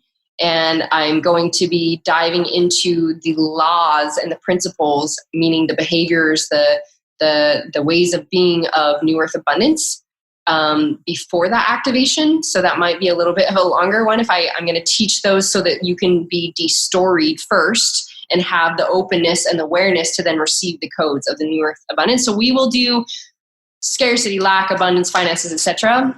Later in the week. Know that on the shows, I did record those 3 shows that you can find in the units section. One of them was a whole open mic, what's called an open mic call, an open mic session, which was going through questions, breaking through people's stories and things. And so you can see the alchemy process. You can hear if you're still like, okay, but I'm struggling with this part of this coming up, like with the virus or whatever, with, the economy shifting or any of these ideas. Know that those are there to support you. That's why I want you to have as much of these things available in between these activations, that you're grounding in new codes, new remembrance, new inner standings. And so we'll be doing that later in the week. I'm clear on that one. I don't know how it's going to look, but I do know that that's coming. And also, my loves, this is why another question. I would love to learn how to raise my frequency and vibration and become more aware of what is going on around me and gain clarity from my guides. So when you become the high vibration, you receive the ability to even greater. You receive higher vibrations. A lot of the tools that I teach, one of them is the frequency waves, which is one of the Yes, it's one of the greatest manifestation tools. I listen to my own frequency wave activations every single day. It's something I teach in all my stuff. But what I can share with you guys, just a really quick one around raising your frequency. Notice that everything we're talking about right now is raising your frequency. That's why it's like when you just start practicing living moment by moment, you're tuning into what is your frequency doing? Oh, I have a choice here. Oh, I was looking at that. You do the check-ins. All of you guys that are in my programs know about the 5 steps in the check-in. A check-in, my loves, you can simply all apply this, even if you're not sure what the 5 steps is and that moving you from, again, unconscious to conscious. It's just to set an alarm on your phone every single hour. And when the alarm goes off, you go, oh, check-in. What am I creating right now? What's my frequency? How do you know what you're creating? By what you're thinking and what you're feeling, what you're vibrating. And all of a sudden you catch, oh my God, I had a God, goddess, glory, myself. I like to say, oh, myself, you silliness, because we are all things. Oh, myself, I just caught that I had this thought happening that is going to create my own suffering. It's like worried about this thing. Oh my goodness, thank you that I witnessed this and I catch this. And you can go through the 5 steps or go through alchemizing this to come back to ownership and your sovereignty. And so you begin to train yourself to operate only out of this high vibration, to see things out of this, to allow your neural pathways to operate this, to everything to be able to embody this way of being. So that is a great way to up your frequency and start practicing in implementing the tools that I've suggested. It's like, we'll have to tune into if I have any other shows or things around this, because I have so many things I teach around, I know that As I Wake Up Today activation is my favorite activation. I wake up every day and I turn that on. That's gridding my life, my day. I end the day in my processes of tuning in. And so there's all of these things are ways that you're continually training yourself to live in a frequency, high vibrational frequency. And as I said, everything is ceremonial to me. Everything is sacred. Everything is intentional. That is what I'm living in all the time. So, but one of the things I'll jump back to the frequency wave is if you just stand and you can actually blast out a frequency wave that will blast out to the planet. If you hold a vibration and like a vision, if you can hold a vibration for 16 seconds, it's around 16 to 20 seconds, you can blast a vibration out into the field. That's why this is so fucking powerful, what we're doing. So if you just said, okay, you know what, once a day, this is why I teach people this in all my stuff, the frequency wave activations, to create your own frequencies that then you can listen to and you can blast out continually.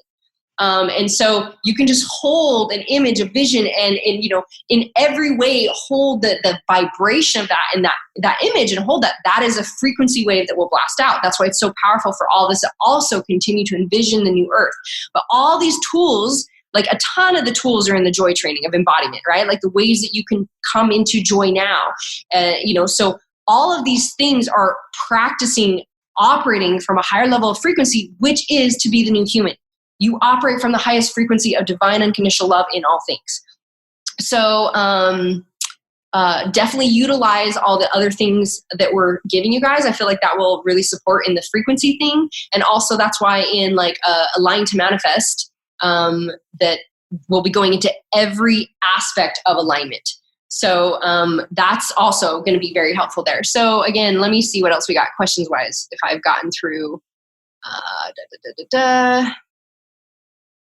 And guys, if you're having, again, any issues, we'll see what comes up through the week.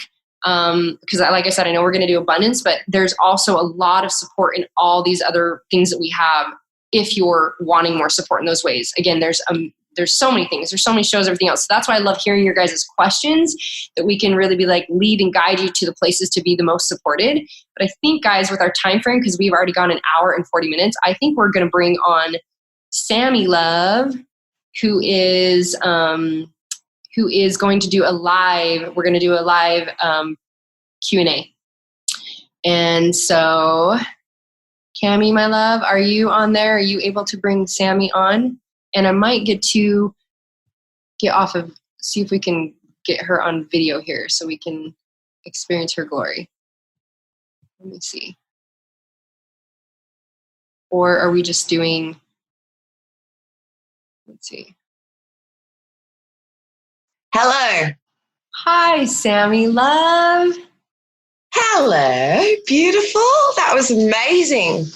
Oh, I don't think I need to talk to you anymore. I'm all good. That happens a lot. People come with all their questions and then we break through a bunch of stuff. And then by the time I get to them, they're like, that just destroyed everything. And I am good. It's all perfect. That was incredible content. Incredible. Thank you. Well, I'm amazing. Thank you. I would love to see your face, but I think my computer's being a little funny, so I might not mess with this anymore because I want to make sure we're good. So, Sammy Love, let's tune into 1 second. Actually, let's see if I can. Let's tune into. You guys can still hear me, okay? Right? You get a thumbs up, Sammy. You can hear me, okay? Yeah. Okay, perfect, love. All right. Why don't you share with us what your, give us the feedback of your question and what you're experiencing. Okay, my main question was, how do you know if you really are feeling love? Because as a foster child, I have always felt like I've been searching for a feeling. Mm-hmm. So how do you know when you've really got it? So what does it really feel like? That's beautiful. I love that you asked that question. first off, the first thing that comes through is that there's stories we might have on love that keep us from actually experiencing love. And we make it really simple. Just notice and tune into your body as, does this feel light? So if something feels light, of higher vibration, it's openness, expansion. It's that's why I say truth feels light, and lies and will always free you. Truth feels light and frees you, and lies feel heavy and they enslave you. They disempower you. And so, if your heart doesn't know what love feels like, and you feel like, I don't know what love feels like. Now just notice, let's just first thing, tune into that story or idea or question of, I don't know what love feels like. And does that feel light or does that feel heavy? No, that's dense. It feels heavy. So the story in it of itself is creating suffering, because the story says, I don't trust myself to know what love is. And it's questioning everything. I don't know what love is. I've never been shown love. And notice all the things that it's creating in the field and putting witness to. So, and that can reveal for you, are there other stories here? Like, I was a foster child, so I don't know what love is.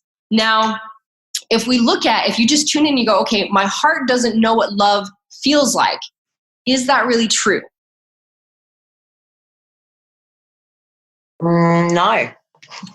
Your higher self is like, you're not going to get away with this, right? Like, it's your higher self is like, wow. So we can tell ourselves these stories on the surface and then be acting them out and creating them out, being like, when am I going to have love? I don't know what love is. And all we are creating is that we continue to not see love available, and we create a world without love. And because we've decided that because we had a certain experience, it meant that we didn't know what that was. So what I want you to tune into now, we get to look for the evidence. It's like, well, have you ever, how have you felt love? If you tune in love, how have you ever felt love?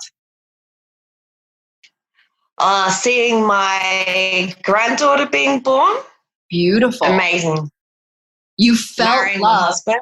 Watching your granddaughter born. You felt love marrying your husband. And so let's take this to even a more extreme. If someone is like, because you've got some great examples right there where it's like, well, yeah, of course. You've got you have a husband, you've got a granddaughter. It's like, wow, yeah, I have experienced love. Now, let's say, for instance, someone who's like, they really feel like they've never experienced love. Have we ever loved a pet?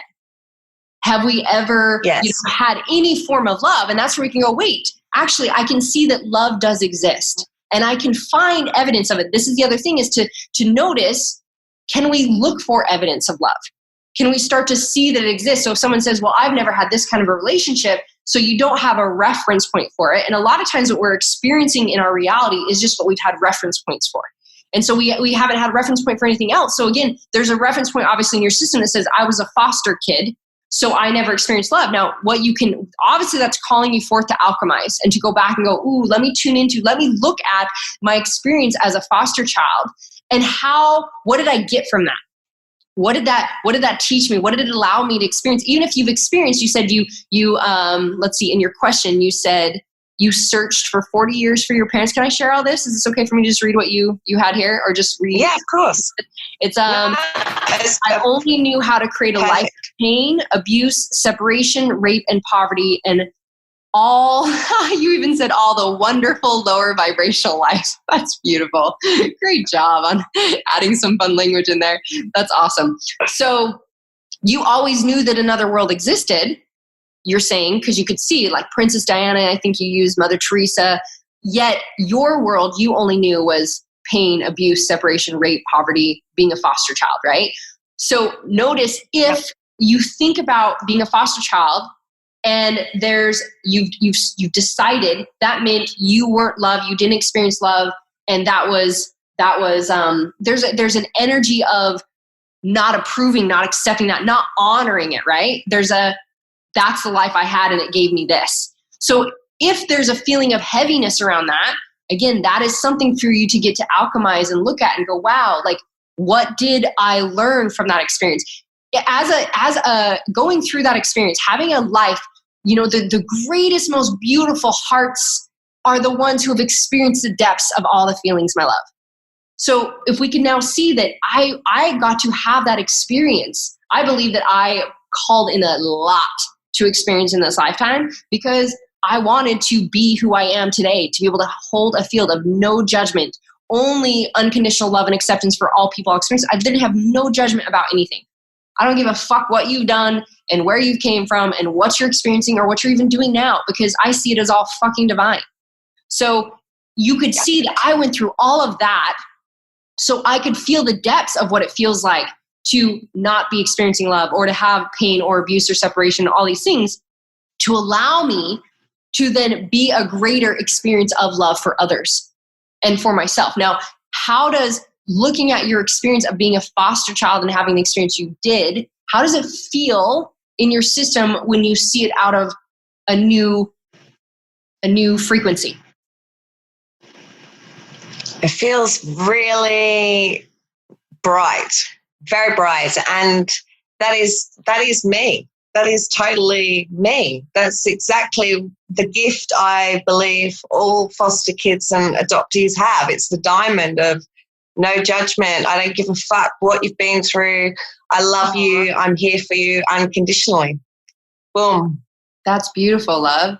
So when I only know how to create a life of pain this is, and I'm just dissecting as I'm hearing and the things that you're saying, there's layers to this. So see, just like that, we can go, oh, so the next time you ever go to say, I don't know what love is because I was a foster child, and you look at it as your all this programming you've been creating out of there, you catch it and you go, oh wait, no, that's interesting. Woo! And you go, what's really true is I chose taking radical responsibility for the life that you've chosen to experience. I chose that glorious experience to have such a deeper ability to love unconditionally, to hold a field of unconditional acceptance for all people. Wow, I completely know what love is because I know how to be a field of love. And this is again where we're catching, now you could have never, so all that you are is love. So there is no separation from it. So to think I need to have something outside of me teach me what love is. I don't know what love is. That was the story creating your suffering. It was creating your own separation because you are love. You are infinite divinity and magic. You are glorious fucking divine. You are only love. Everything that you do is love. Everything that you've ever experienced is love. Everything you had, you created as an experience of love for yourself. So do we see now, we're like, whoa, I actually have never been separate from love. My heart has always known how to love. And where it starts is you start by loving yourself. But I still want to destory some of these things and just bring awareness into, saying that you only know how to create a life of pain.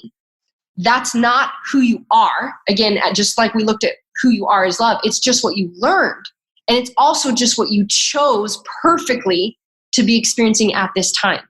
And so you can also now, in your sovereignty, choose based on how you respond to create love and learn how to create more in your life. So this is where, again, we can go, wait, I can now see evidence that love exists. Even if you're feeling like if the relationships in your life are not a feeling or an experience that you want to be experiencing, you can go, I can see evidence that love exists. I can look for everywhere. Now, how do I embrace more of those traits? And where it really starts with is yourself, right? Is like how, because we know one thing that we can look at here is when we take radical responsibility that we chose this as our experience, and we can go, how do I create more love? If love is what I want and I want more love, I can only receive what I am willing to give.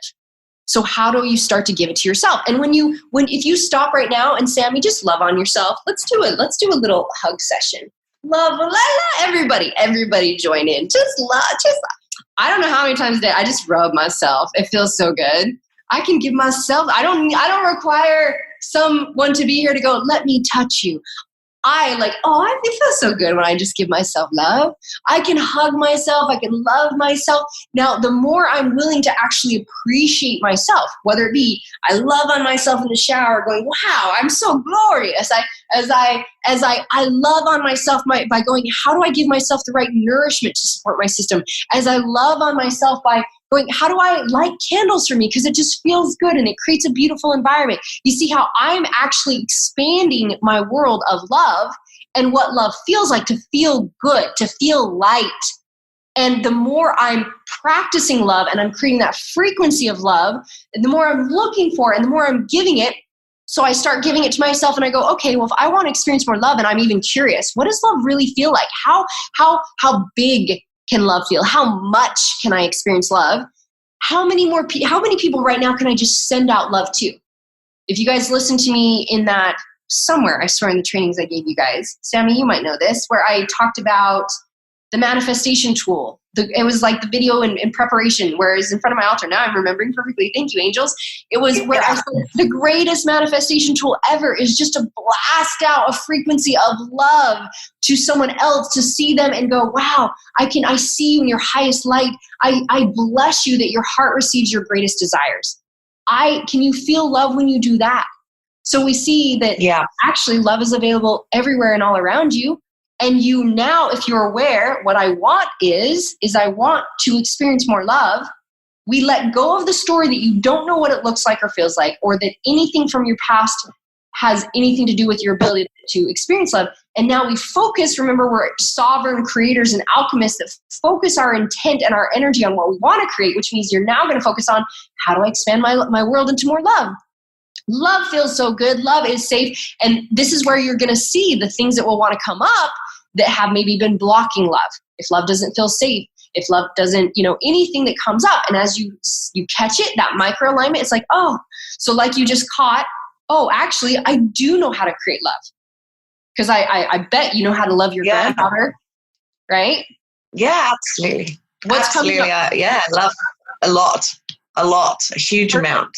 Perfect. I know you had a couple other aspects to this, but is there anything within that coming up that you're noticing? Well, we're having a really good giggle over here because that has been, like they say, the diamonds are right at your feet. Mm-hmm. And that phrase, that story, I have been saying to myself for 45 years. And it's absolutely not true. And I just feel amazing. Like we just like fucking destroyed that in minutes, my love. You just rock that out. Why create 40 years of suffering? You just fucking destroyed that in minutes. That's how easy it can be when we just, and what I really want you to do, love, is to give yourself the space to go be with that and just feel the pain of all the years you held on to that story. And see how actually creating a story, this is how we timeline hop. This is another one of my magical tools, is how we timeline hop, is you can see the story that you chose into and how it created your world. Now you can actually go back and see a completely new story. You can reframe it and like, you actually know that as you were a foster child, you were being loved, that you had a roof over your head. You were being fed. You had friends that you made. You saw all different ways of being. And look at how, like, all the ways that you chose to experience life by loving yourself, to have that, the beautiful experience to become who you are now, right? And you can now see how choosing that perception, how your entire life and world shifts. And you can come to this moment to reaffirm, wow, I am the greatest beacon of love. And now I'm so excited about all the ways I can practice giving love bigger and more. And you can continue to practice saying, how much more can I receive? How much more joy can I experience? How much more love? How greater can it get? How much more love is there to give? And you keep looking for ways to love yourself and love others. And you become an even greater field of love, because that's what you're choosing to focus on and expand into.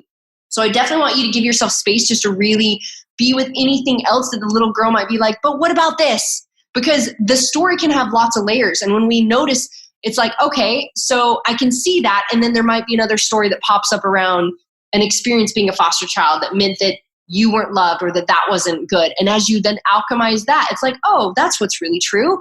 And then as these things all are just coming up to be revealed and loved, they get transmuted. And then now your new story that you're imprinting with, and that's why I say the moment you might have it pop up, you go, oh, that's right. Thank you, sweetie. Thank you, thank you, thank you. Thank you for reminding me of what we used to believe. And I know that's how we used to think we stayed safe and to do those things, but this is what's really true.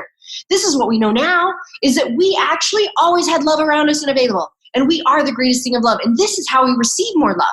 is that we do know how to create love. We do get to give love. And guess what? Look, I know how to create love and what it feels like. I'm loving on myself right now. I love you. And look how I'm going to give out love. And you continue to imprint with the new program. The new program is, I reaffirm this, I reaffirm this, I reaffirm this. This is why then it becomes what you believe, and then that becomes the way that you think, and that's what the frequency is that you're vibrating out. So can you see how, again, that story, it's transcended. Oh. Yeah, massive. Awesome. I want to look at some of the other ones you had in these layers just to tune into. Let's see what else you had. You said, I want to shatter the armor around my heart. So the thing that's coming through I want to bring attention to is this is another layer of letting go that you can joyfully release, that there's nothing for you to shatter or for you to fight. There is only love. You've always been perfect, whole, and complete. So see, if we have a story, I'm not enough right now. There's something I need to fix. There is.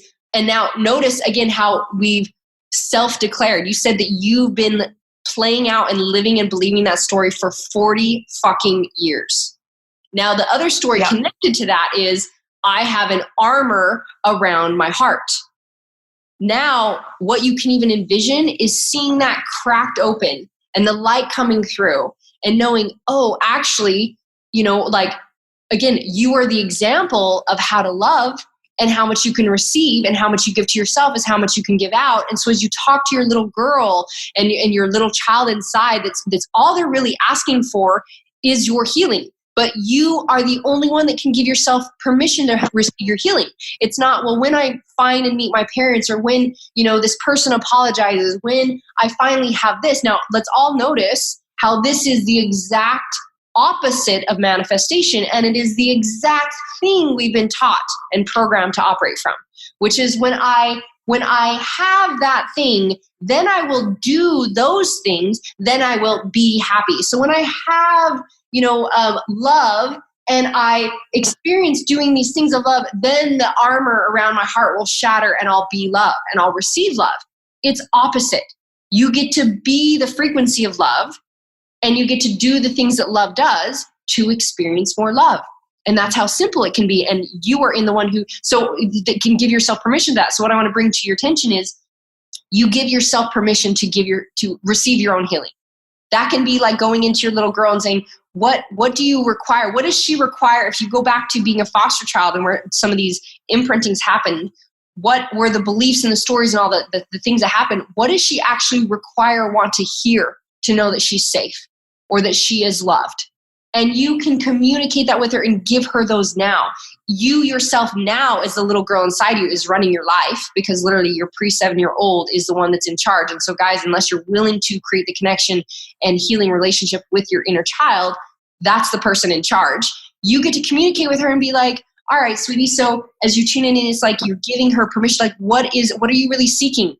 I want to know that I was enough, even though I was a foster child. Oh, like, okay. And so what's the phrase? What's the new imprinting? It's like I actually am, I chose being a foster child to expand my greatest ability of love. But you get to find what's true for you. And guys, this is where there's some micro alignments through these processes that I'm not necessarily diving into here now because of our time and space. But, there's plenty of things that can support you in that.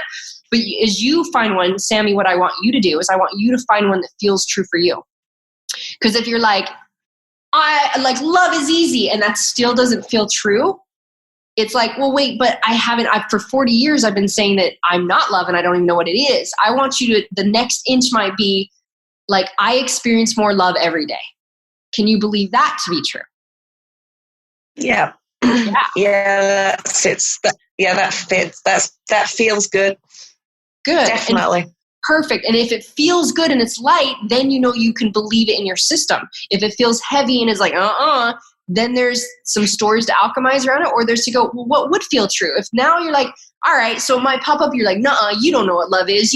For 40 fucking years, you've been saying, and what I want you guys to all hear is that what will always show up in your field is, it's like you're being asked the question of what do you really want and what do you really believe? Things will show up like something, you're like choosing to focus on love. And so something might show up in your field to be like, wait a minute. You've always said there is no love. And it'll be something that creates resistance in your life. And it's asking, how do you want to respond is what you're going to get next. The universe is just asking you, your inner self is saying, wait a minute, you've always had this as your comfort zone. You're approaching that comfort zone. So what do you really want? And when you say, thank you, this is actually what's true. And you respond with remembering, I'm experiencing more love every day. I can believe that to be true because every day I can focus on loving myself more. I have the opportunity that every day I can focus on giving out love more. So I can believe I'm experiencing more love every day. And you're in that inch, you're now putting your focus on it. You're looking for the experience of it. You're creating experiences of it. It's becoming the world that you are. And you step beyond that comfort zone. And then as you build more evidence, it can become, oh yeah, I totally fucking know what love is. I am love. So you're going to build on this foundation of it becoming the imprinting within you. And so something you can let go of now is that there's armor around your heart. And you can actually see that. So tune into this, Sammy, and what would feel more true for you now? Or what is your highest self or yourself actually really believe? Do you believe that you have an armor around your heart?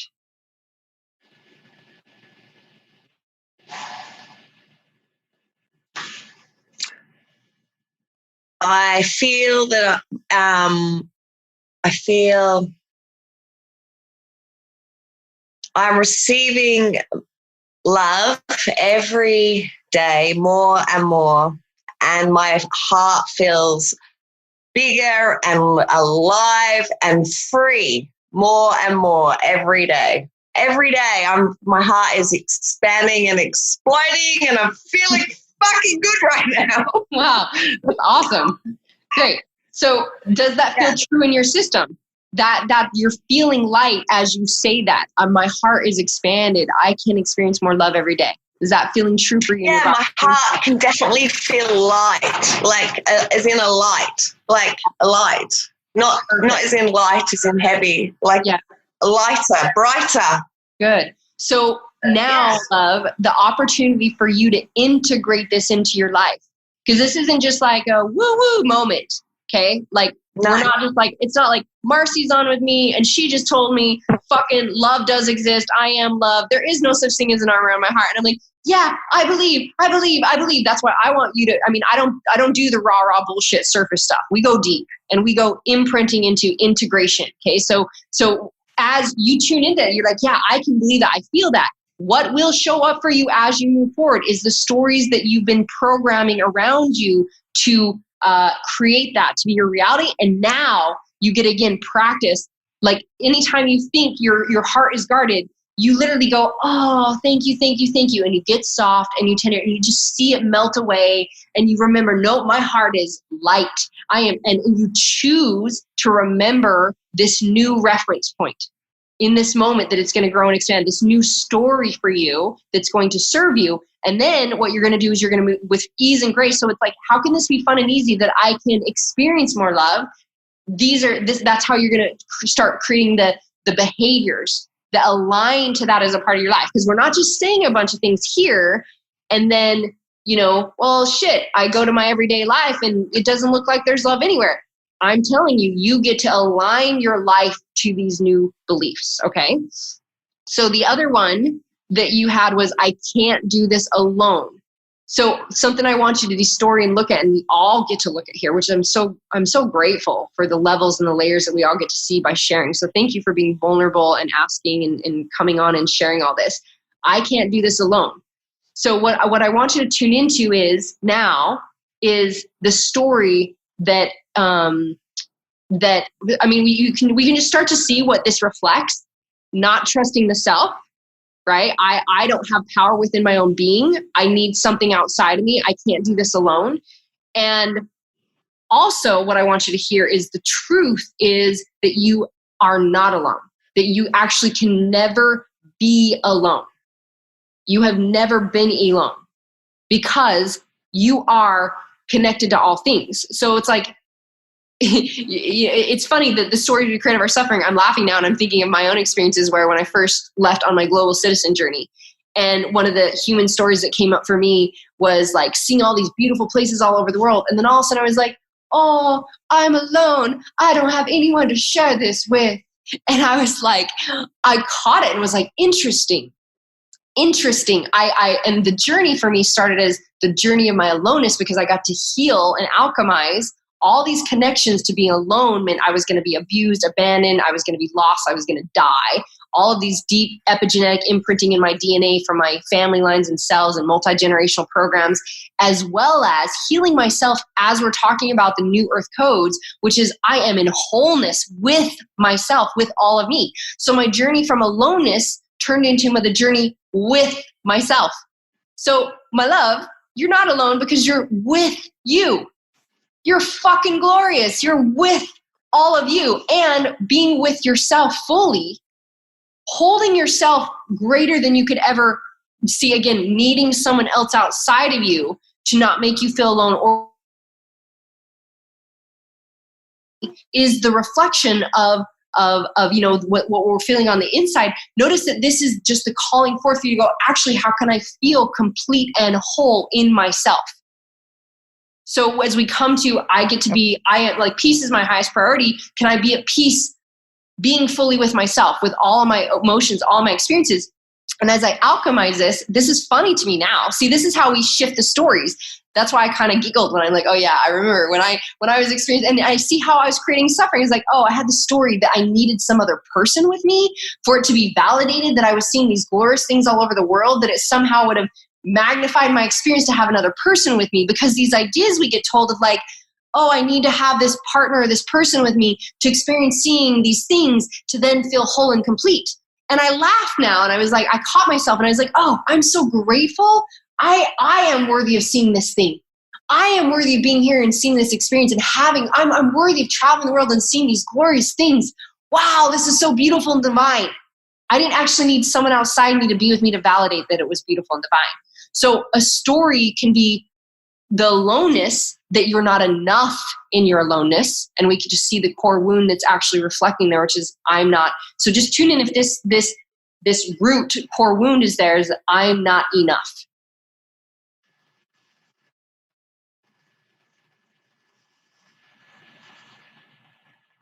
Does that feel true for you?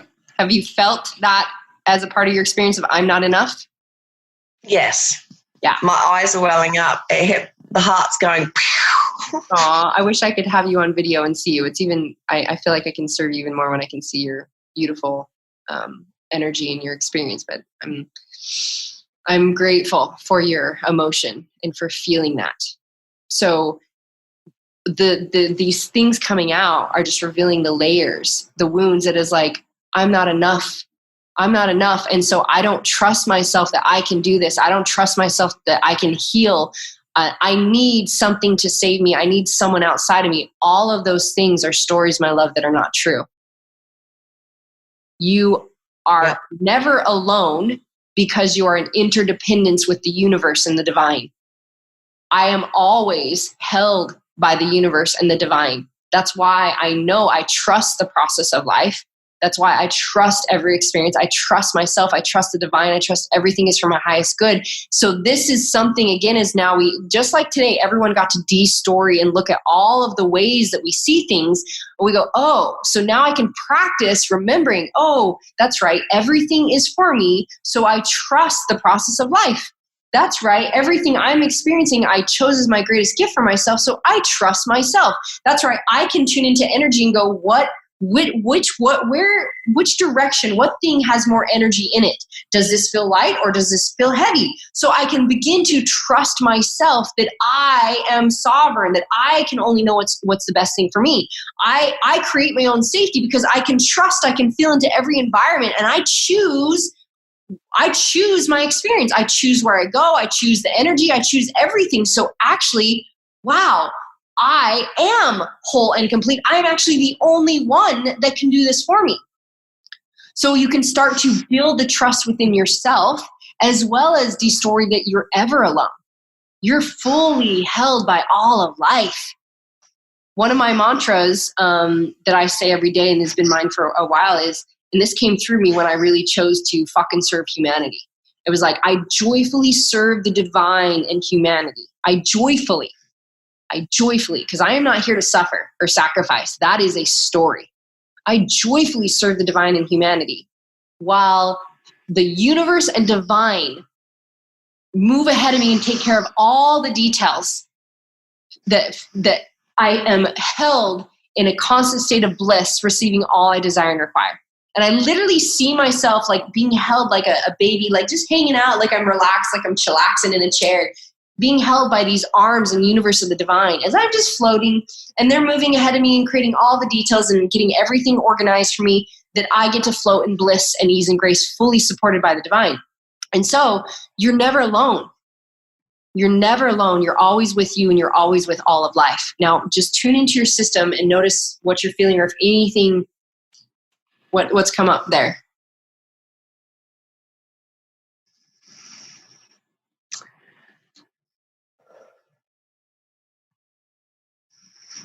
I think that I feel there's still some resistance and then I feel it's very connected with taking action on expanding the love for myself, because I've spent a year and a half in the rainforest in the Daintree and been on my own, and I'm so grateful for this phenomenal, bloody, amazing, gorgeous virus, because as I thought that layer of me getting to know myself and, becoming my own friend and even just working out, saying hello to myself was the first bit. Yeah. And this has just taken it to a whole new level. And I love my own space, and I love the adventures I've had around the world, and will have more. But I definitely feel that it's that connection with the story I've had continuously, and now imprinting the reframe, the positive reframe that, I am love and unconditional love, and, to want to explore that more and more and more, and give and give and give that. It's incredible, that shift of just right from the beginning. Marci, is amazing. Well, I'm glad you had such a big shift at the beginning, and I want to let you know that. So even when I went on my journey of what again was being called forth, which is called the journey of aloneness at the beginning, I was like, why? Like, why do I need to be alone? I totally love my alone time. I love my alone time. I didn't think I had any issues with being alone, but I could feel the tiniest bit of like fear inside me of like, there's something there. And what that journey led me to was to discover the massively, again, letting go of all identities, all the things that created anything, to de-story anything that required anything outside of me, to then, so just know that there's, and what I picked up on and I was receiving from your guides was the connection to you being a foster child. So there's a deep imprinting of, well, I am alone because I was a foster child. And there might be some programs or stories there, again, which you're already alchemizing right now and moving and shifting into like, oh, so again, seeing how I was fully supported, I was fully taken care of, I've always been held. And what I want you to tune into as well, hang on one second, what I'm receiving is also the, let's see.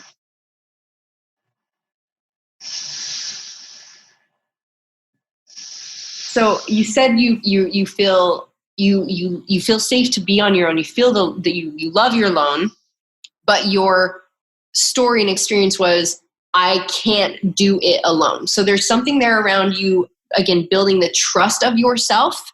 And is there a ways it's showing up in your world that you're not allowing yourself to be seen, to be heard, to be expressed, to be all of you, which again reflects the little girl inside that says, I'm not enough. You said that end part again, please. Yeah. So I was saying, is it showing up in your world that you're hiding or not allowing yourself to fully be seen or heard or expressed because the little girl still believes I'm not enough?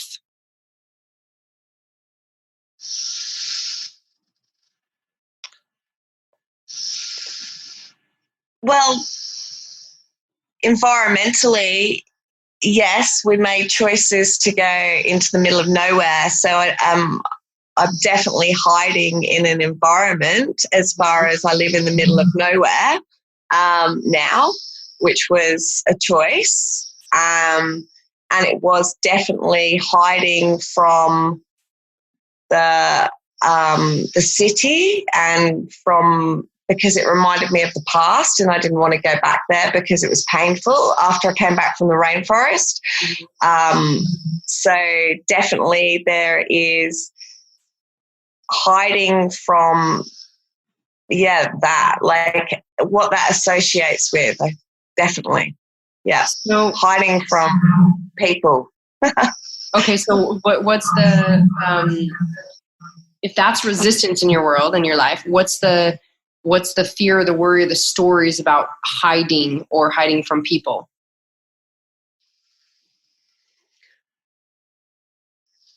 Well, I had like a massive fear of the corporate world because of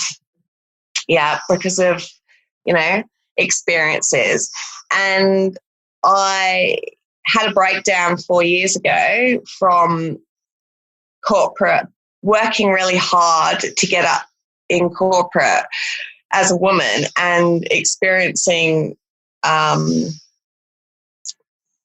like creating this amazing human who came into my life to teach me about rape in the office. And I've hidden from actually creating, like having a career, like I've completely hidden from that, hidden having a business, hidden going on live, hidden from my online world, creating money, manifesting, anything to do with that. I have been doing my absolute utmost to hide in the middle of the jungle or rainforest or in the middle of nowhere and be satisfied thinking, well, that is like the scariest thing I've ever experienced. And so I'll have no money. I can just live without it, and I'll live in nature and grow plants and have animals around me and learn to be at peace with myself. But the reality is completely hiding from serving the planet in the way that I know that I am here to be. Love the planet, love humanity. There you go. Boom. Where did that come from? Ooh, beautiful, love. Let's just hold your heart and just thank you. Whew. Thank you for sharing that. Thank you for sharing your vulnerability as well as that experience, what you're really feeling and experiencing. And first, why don't you just give love to your little girl that she's felt afraid to be heard or to be seen or to be worthy to take up space or to have anything in life for fear of, sounds like being attacked, sounds like being abused. And I know of course, divine timing. There's the show we're sharing this week, which should come out in the next 2 days, is about hiding and is about stepping up and being fully seen. So I know that can support a little bit. And there's a lot of things to allow us to de-story and dissect in just your experience to be able to start moving through. But what I want to start, we've already hit so much so far, but I want to start, but I could feel there was something else in your system that was just like taking up a lot of space. And so just again, in your body, what you notice when it's like you feel heavy from this idea that, if I create, this is the only way I can be okay. Right. But what you're experiencing in life, it sounds like obviously it's not true for you. It doesn't feel good for you to be hiding and to be trying to convince yourself that this is the only way to be. And a lot of, it feels like this is prevalent, is that a lot of leaders, we have had so many lifetime experiences where we had experiences of being abused, being attacked. I know I had several myself. There's a lot of those things that I've alchemized that then it comes up and we're like, wait, because of that experience. Now notice, if because of a circumstance, we then choose to base everything off of our circumstance, that's what's existing in your system. So what's existing in your system right now, my love, is still this, I'm afraid I'll be hurt, I'll be abused, I'll be attacked. And so I don't want to be seen. But it's actually only going to attract you continuing to have experiences come up for you to get to witness those things, to allow you to step beyond it, to have something different. So, and I don't know how much of my stuff you've absorbed, but I've shared this story a lot because it was true for me in experiencing kind of what you're experiencing, where I was scared to death of life and people and the world because I had abuse from the time I was little. I had a stalker. I had rape attempts. I had kidnapping attempts. I had so many things that had me afraid of the world, to be seen or to be heard, that the moment when I did start to step out, of course, all of it came up. To be like, wait, no, you can't, you're going to be attacked, you're going to be abused. And as I got to then, again, notice that story felt heavy. That story was a lie that was creating my suffering. And so as I got to alchemize that, it was like, what's really true is, and to my little girl, it was like, when we step out into the light and are seen is when we're the most safe. When we're in the light is when we, and we can be seen is when we attract all of our friends that are, our greatest friendships. We attract those clients that are seeking our support, that are looking for us. They can't find us when we're hiding. We attract the experiences. We attract all the angels. That's what's available when I step out to be seen. But actually just notice the energy, and what we just want to start to see or allow you to witness is like when you notice what you're choosing and creating, is the energy of it is like, all right, the energy of this whole thing I'm creating is hiding because I'm afraid that I'm unsafe. So the I'm not enough, I'm not safe, all these things are what you're vibrating. And now, even if you're choosing to live in the jungle right now and have these experiences, what gets to be looked at with each one and cleansed and cleared is you choosing out of love of like what you're worthy of. Like, so it's like, all right, I do now. If the new thing is I am safe, how do we get to reaffirm that you're safe? And what I want, we won't get to go into it here because I know this would be a much deeper process, but I want you get to start to look at, are you really unsafe? Or are you actually always safe? Because what actually creates unsafety, love? Just tune into that for a second and just let me know, like, what creates unsafety?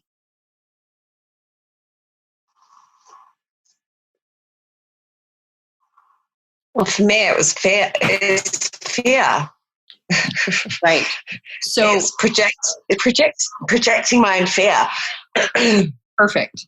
So if you're, no matter where you're at in the world, if you're there projecting fear and you're feeling fear that it's going to that, you're unsafe,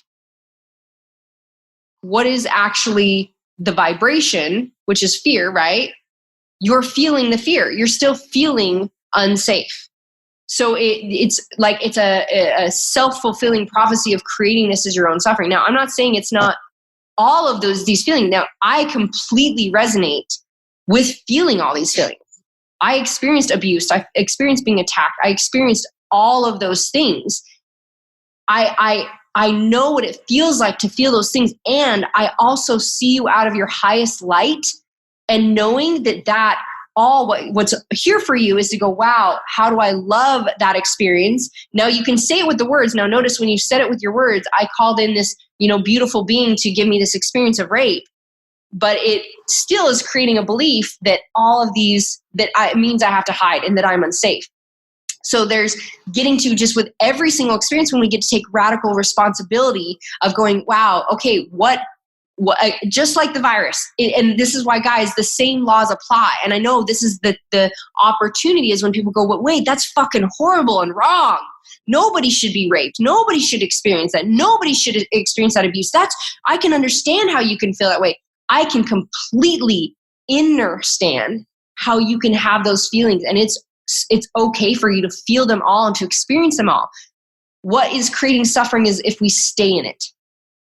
And we can see the experience now and go, wow, what did I learn and receive from this? What's here for me? So this brought up these, and is allowing me to hide. What's actually calling me forth is to be able to love myself, to support myself, to give myself permission to be seen, to give myself permission to be heard. And that might start off, my love, with just speaking up for yourself in a relationship, like in your marriage, and saying, hey, I noticed that this is what I would like to create, and this is what would feel good for me, and starting to have your own voice and starting to have your own opinion.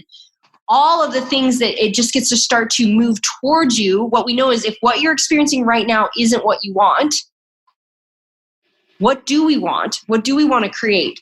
And so I definitely want to make sure you have the 5 steps to go through this and alchemize this at a deeper level, because we want to distort. What I really want everyone to hear, well, we have the time and space on this call, and for you, is just like in minutes, we destoried you being a foster kid and not knowing what love is, and that you've been living out of for 40 years. And then you felt that to be true. And now you're like, cool, this is my new belief, my new perception.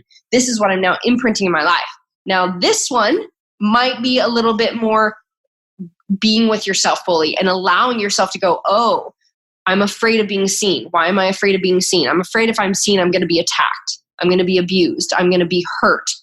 And getting to go, that's interesting. Like, what is really true? And like, why is that true? What are all the stories that came from that? Now, what am I experiencing right now? And this is where we really call it kind of what you're calling yourself on right now, is realizing what you're experiencing now. Is that going to give you what you want or what you don't want? If you stay in hiding, is that going to give you what you want or what you don't want? No, it's horrible. So it doesn't feel good. It's giving me definitely what I don't want. Yeah, so you're living in a prison by hiding. And that's what so many of us get to alchemize in this time period, is that we get to step into fully being all of ourselves, unapologetically expressed and seen for all that we are, because there is the show that's coming out this week is there's no too much in your wholeness. So it might be that if I'm big and bright and I'm being seen, or if I'm attractive, or if I'm any of these things, I'm going to be seen and I'm going to be hurt and abused and attacked. I know that was one of mine. And I wouldn't be here today doing what I'm doing or living the life I am if I didn't get to start working on those inches and going, that's right, sweetie, I am safe. I am safe to be seen. I am safe to be heard. And let me practice this next layer, this next level, and begin to imprint with that I am worthy. I am enough. I am never alone. And see, it's like this, the few things that we went into here shows the core wound foundation. And so what we're going to just start to do is re-imprint with what you can believe. What you want is, I want to feel good. I want to express. I want to be seen, or I want to get out. I want to allow myself to have permission to create money in abundance.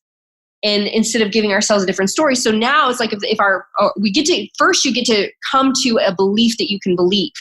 When we destory, but I believe there's still some destoring that we get to do. So I want to make sure you have the 5 steps. And we'll tune back in, and I want to give you the space to go through that process, and then we can tune in on assisting and making sure you come to one that now you believe it to be true for yourself and you can move forward. And I'll give you guys an example of just like with your example, my love, of like, I'm afraid to be seen or afraid to be expressed. Let's say, for instance, in a way of like, say someone being a leader says, I want to speak on stage. I want to be able to share my gifts. I want to step out and I want to give and be more. And then what happens is the universe delivers, and someone says, hey, will you come speak on my stage? And then what comes up is the stories, which says, oh, wait, I don't, maybe now's not a good time, or I need more knowledge, or I should have a website put together, or all these things want to come up that we want to validate that are just what actually is, if the action that you're taking is not moving towards what you want, then we are still in a story or a program or a bullshit validation or excuse that is saying that we can't have it. And so we get to take ownership of the action, even if this is my thought that I'm choosing to speak. If everything you've experienced says that's not safe, it's like, well, that was my past experience. That's from what I used to believe. What do I want to believe now? What is now true? And let me look for the evidence, just like you look for the evidence of love. You practice more love every day. You see more love.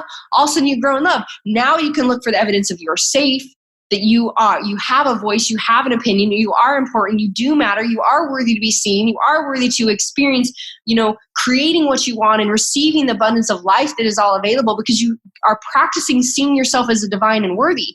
So going back to this example, is that as we see the stories that come up, now someone says, well, wait, I notice if I say, no, I'm not going to do that right now, I'm just responding to the universe. Remember how I said, guys, something will show up to confront your comfort zone.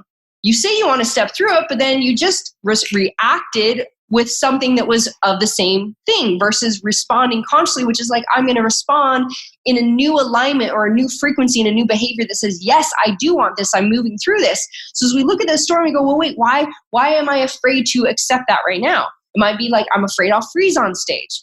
And so when we look at that story, like if I freeze, like, what's the worst that can happen if I freeze? Well, if I freeze, people might judge me. They might think I don't know enough, etc. And it's like, well, actually, and what else is true?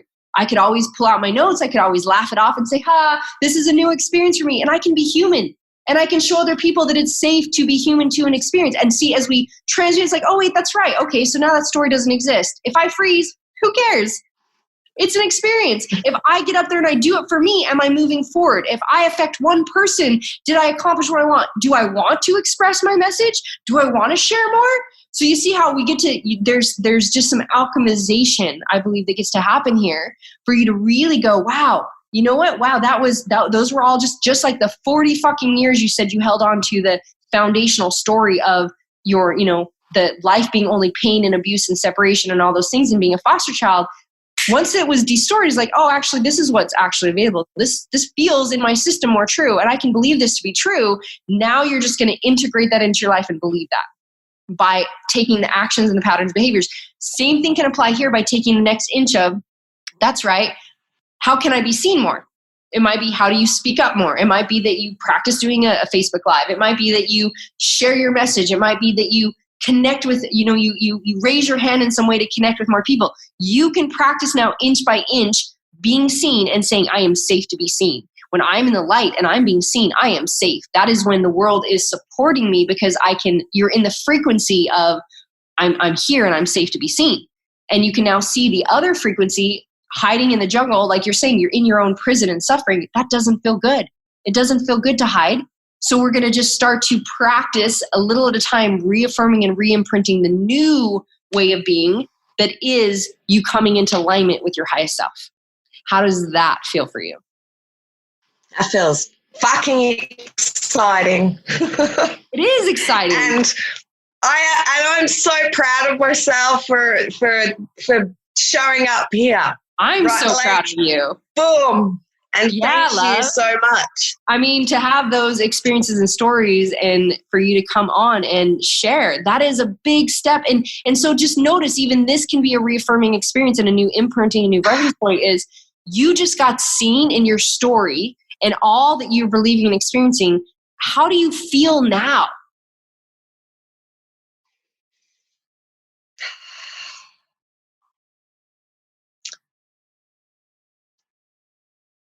Liberated is the word that comes to me. Nervous still, like I feel nervous, but I am excited. Like I feel safe. I feel really good. And it's with you and with everyone here. And gosh, thank you. Yeah. And thank me. And thank my manifesting like a motherfucker, creating this before you did ages ago to align myself to shine. Yeah, love. Boom. Yeah. So it feels good. It feels really good, and it feels light, Marci. And yeah, perfect. It's a step.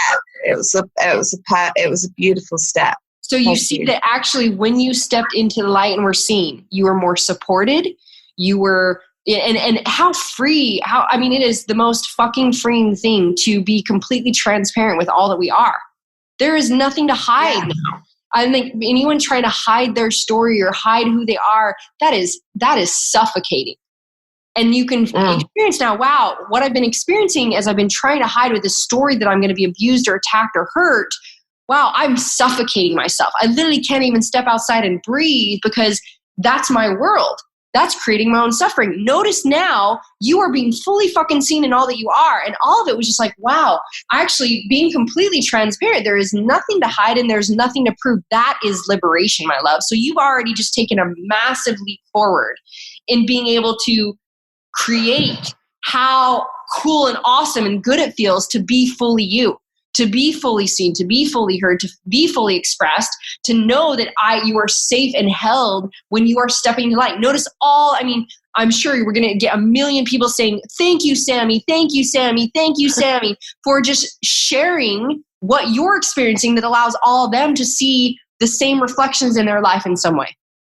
And how you stepping up and sharing, and this is the beautiful gift of vulnerability, and when we step into our being fully transparent and stepping into all that we are, is you liberate so many. So you feel liberation now, you just shared liberation with so many people to go, whoa, if she can have that story and she can step up and share, and then we can witness the glory that comes from it as we are, it is all love. All of it is love. Then all of a sudden they go, wow, I can now have a new reference point of love and experience and how it is safe to be seen.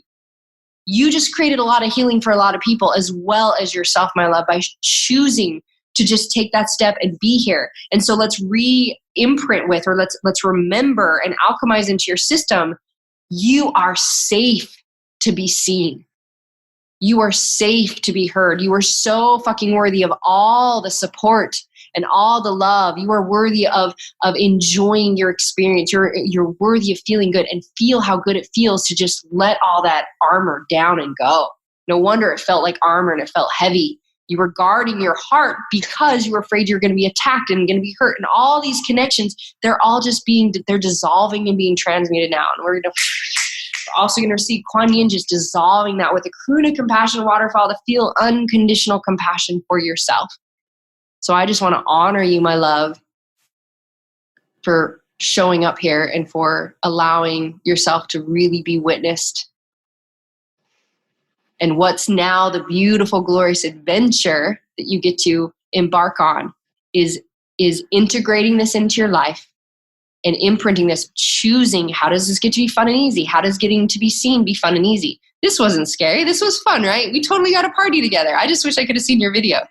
But we got a party. It was so much fun. So it's like, how does this get to be fun and easy? How do I start to create being seen and make it fun and easy? How do I start to express more and make it fun and easy? How do I continue to reaffirm I'm safe? And yeah, this will become your world, because that is who you are. You are divinity. Feels good. Feels really exciting. Yeah, love. Awesome. Well, my loves, I feel like we have gone. Well, first off, yeah, Sammy, is there anything else there that you want to speak to? You feel whole and complete with that? It feels like we got you to reaffirming and coming to a place of alignment and light. Now we can move forward. But I just want to check in with you. Is there anything else you want to share or say? Thank you to you, and thank you for everybody for holding space for me and being here and supporting me. And thank you, Marci. Thank you so much thank you. Aww. From all my heart. Thank you. I feel so excited again. I feel so excited. And I do feel very much lighter. I want to go dance.